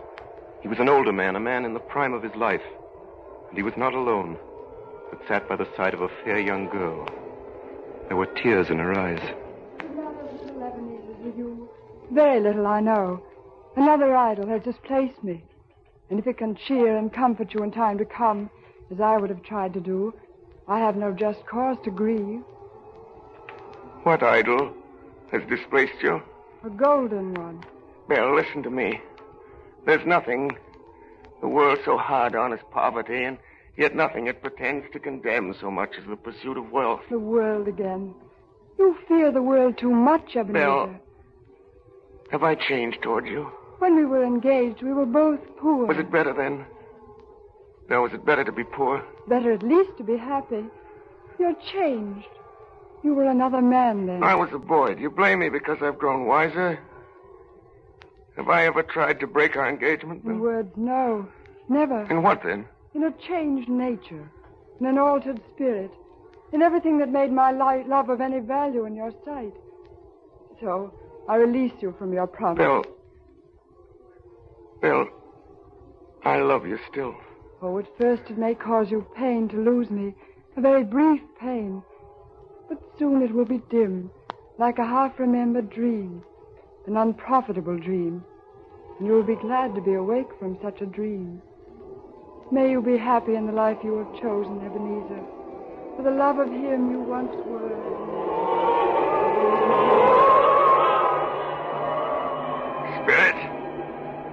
Spirit, it is enough. Show me no more. These were shadows of the things that have been. That they are what they are. Do not blame no me. No more. One shadow more. Come.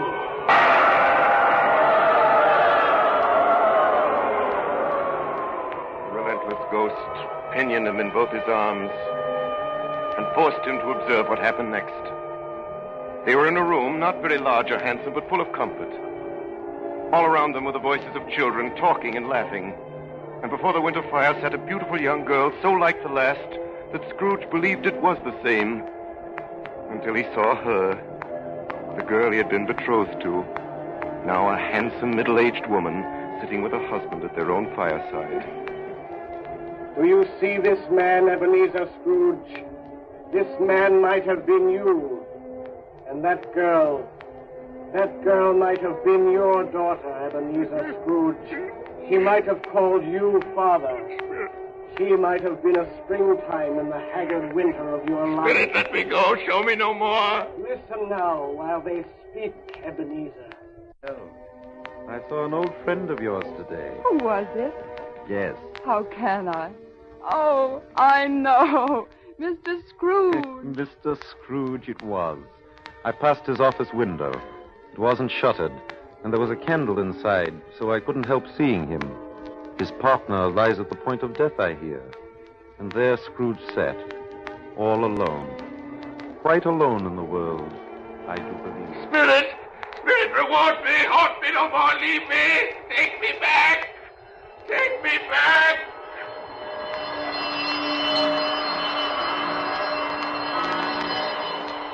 In his anguish, Scrooge began to struggle with the ghost of Christmas past. The lights in the crown of its head burned high and bright.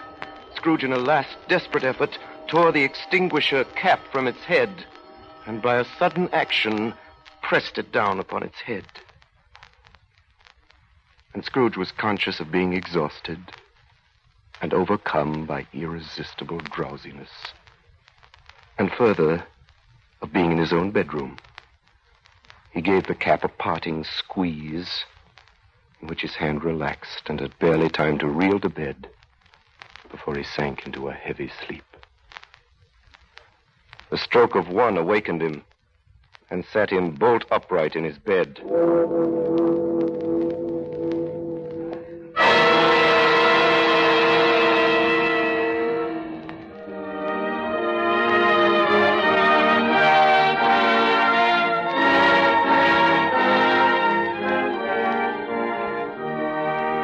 pause now for station identification. This is the Columbia Broadcasting System.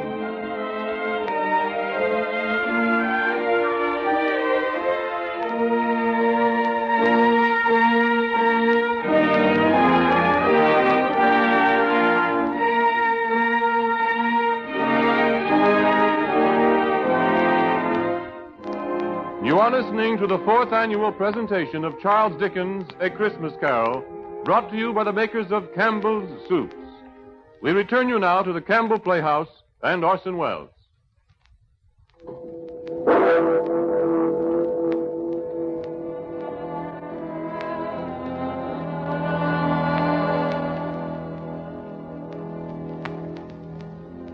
On the stroke of 1, Scrooge had awakened suddenly, and it set him bolt upright in his own bed. He remembered the words of Marley's ghost, and wondered from which direction the second specter would appear. He drew aside the curtains and established a sharp lookout all around the bed. At that moment, nothing between a baby and a rhinoceros would have astonished him very much. Now, being prepared for almost anything, he was not by any means prepared for nothing, and consequently, when no shape appeared, he was taken with a violent fit of trembling. 5 minutes. 10 minutes.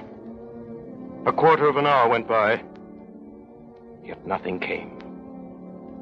And all this time he sat upon the bed with his nightcap upon his head, the very core and center of a blaze of ruddy light which streamed upon it. Being only light, this was more alarming than a dozen ghosts. As he was powerless to make out what it meant, he began to think that the source of this ghostly light might be in the adjoining room, from whence, on further tracing, it seemed to shine. He got up softly and shuffled in his slippers to the door. It was his own sitting room, there was no doubt about that. But it had undergone a surprising transformation. The walls and ceiling were so hung with living green that it looked a perfect grove, from every part of which bright gleaming berries glistened, and such a mighty blaze went roaring up the chimney as had never been known in Scrooge's time or for many and many a winter season gone. Heaped upon the floor to form a kind of throne were turkeys, geese, game, poultry, great joints of meat, sucking pigs, long wreaths of sausages, mince pies, plum puddings, barrels of oysters, red-hot chestnuts, and seething bowls of punch that made the chamber dim with their delicious steam. And in easy state upon this couch there sat a jolly giant, glorious to see, who bore a glowing torch in shape not unlike Plenty's horn, and held it up high up to shed its light on Scrooge as he came peeping round the door. Come in, Ebenezer Scrooge. You know me better, man. Yeah. I am the ghost of Christmas presents. Look upon me. You've never seen the like of me before. Spirit, conduct me where you will. I went forth last time on compulsion and learned a lesson which is working now. If tonight you have anything to teach me, let me profit by it. Touch my robe, Ebenezer Scrooge. Touch my robe.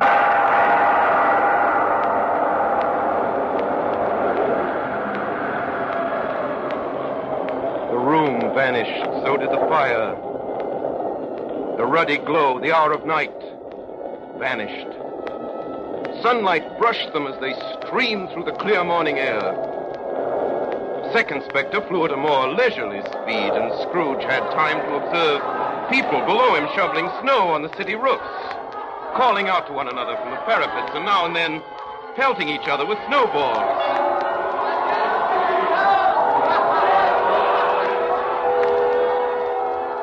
In the streets below them, the poulterers' shops were still half open, and the fruiterers were radiant in their holiday glory. Scrooge and his ghostly guide circled the tall spires as the steeples called good people all to church or chapel.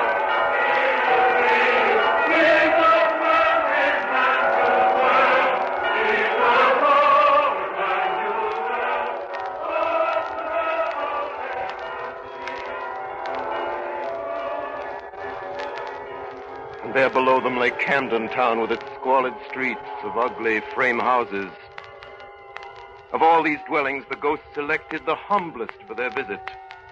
Scrooge, by now past all surprise, recognized Bob Cratchit's wife, dressed in a twice-turned gown but brave in ribbons, busily laying the table.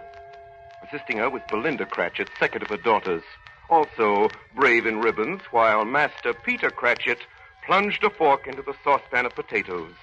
And now two smaller Cratchits, boy and girl, came tearing in, screaming that outside the baker's they had smelled a goose and known it for their own, and now basking in luxurious thoughts of sage and onions.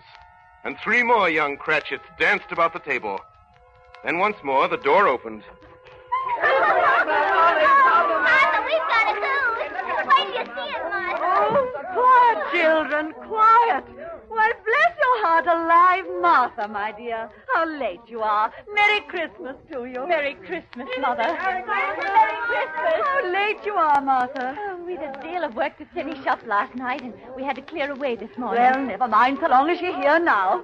Sit you down before the fire and have a warm. Lord bless you. But where's Father? He's been to church with Tiny Tim. They'll be along directly. How is Tiny Tim, Mother?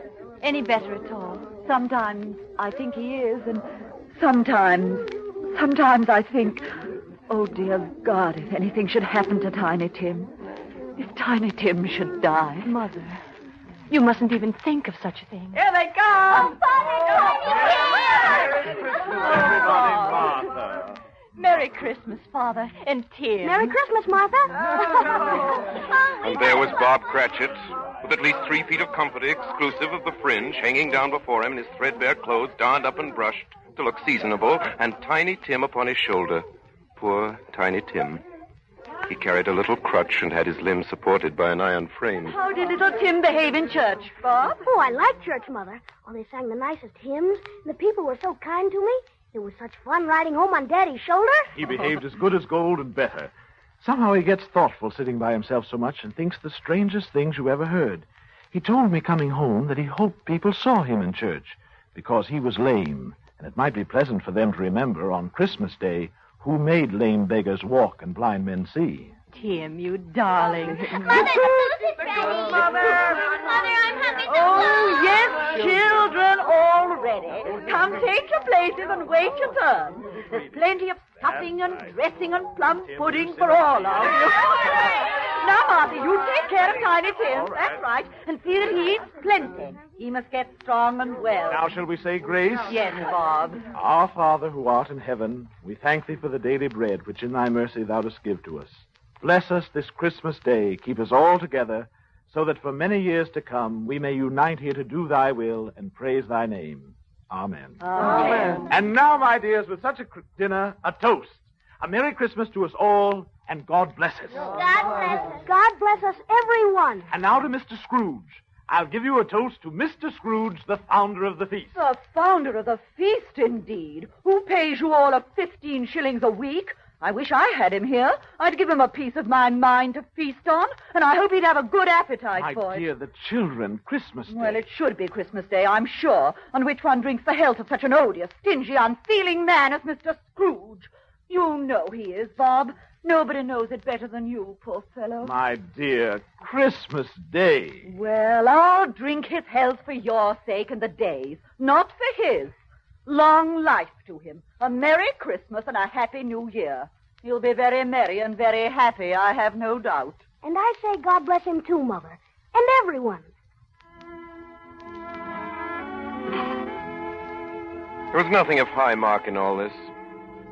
They were not a handsome family, these Cratchits. They were not well-dressed. Their shoes were far from being waterproof. Their clothes were scanty and had known, very likely, the inside of a pawnbroker's. But they were happy, grateful, pleased with one another, and contented with the time.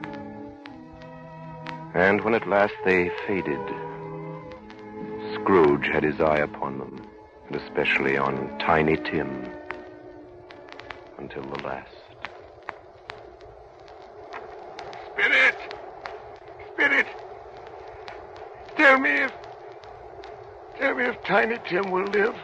I see a vacant seat in the poor chimney corner, and a crutch without an owner, carefully preserved. No, kind Spirit. Say he will be spared. he will live. If these shadows remain unaltered by the future, the child will die.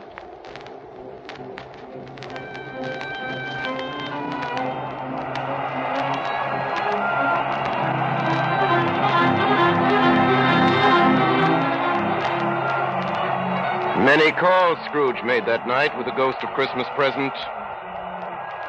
Now he stood upon a bleak and desert moor where monstrous masses of rude stone were cast about as though it were the burial place of giants.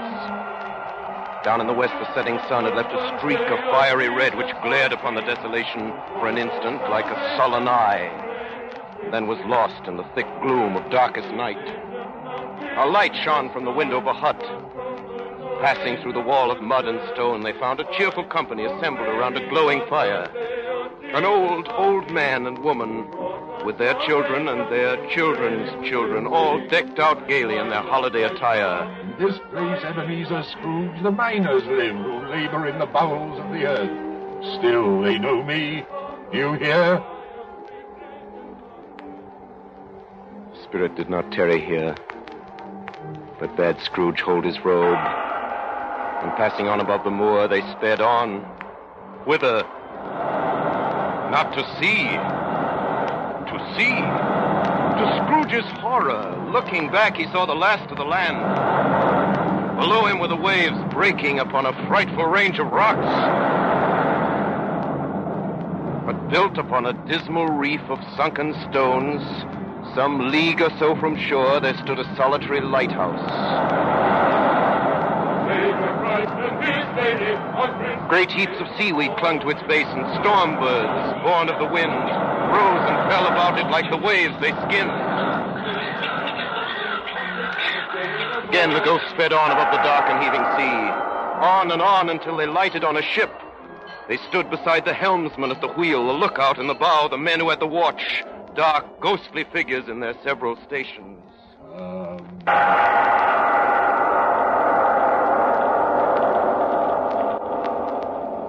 Much they saw.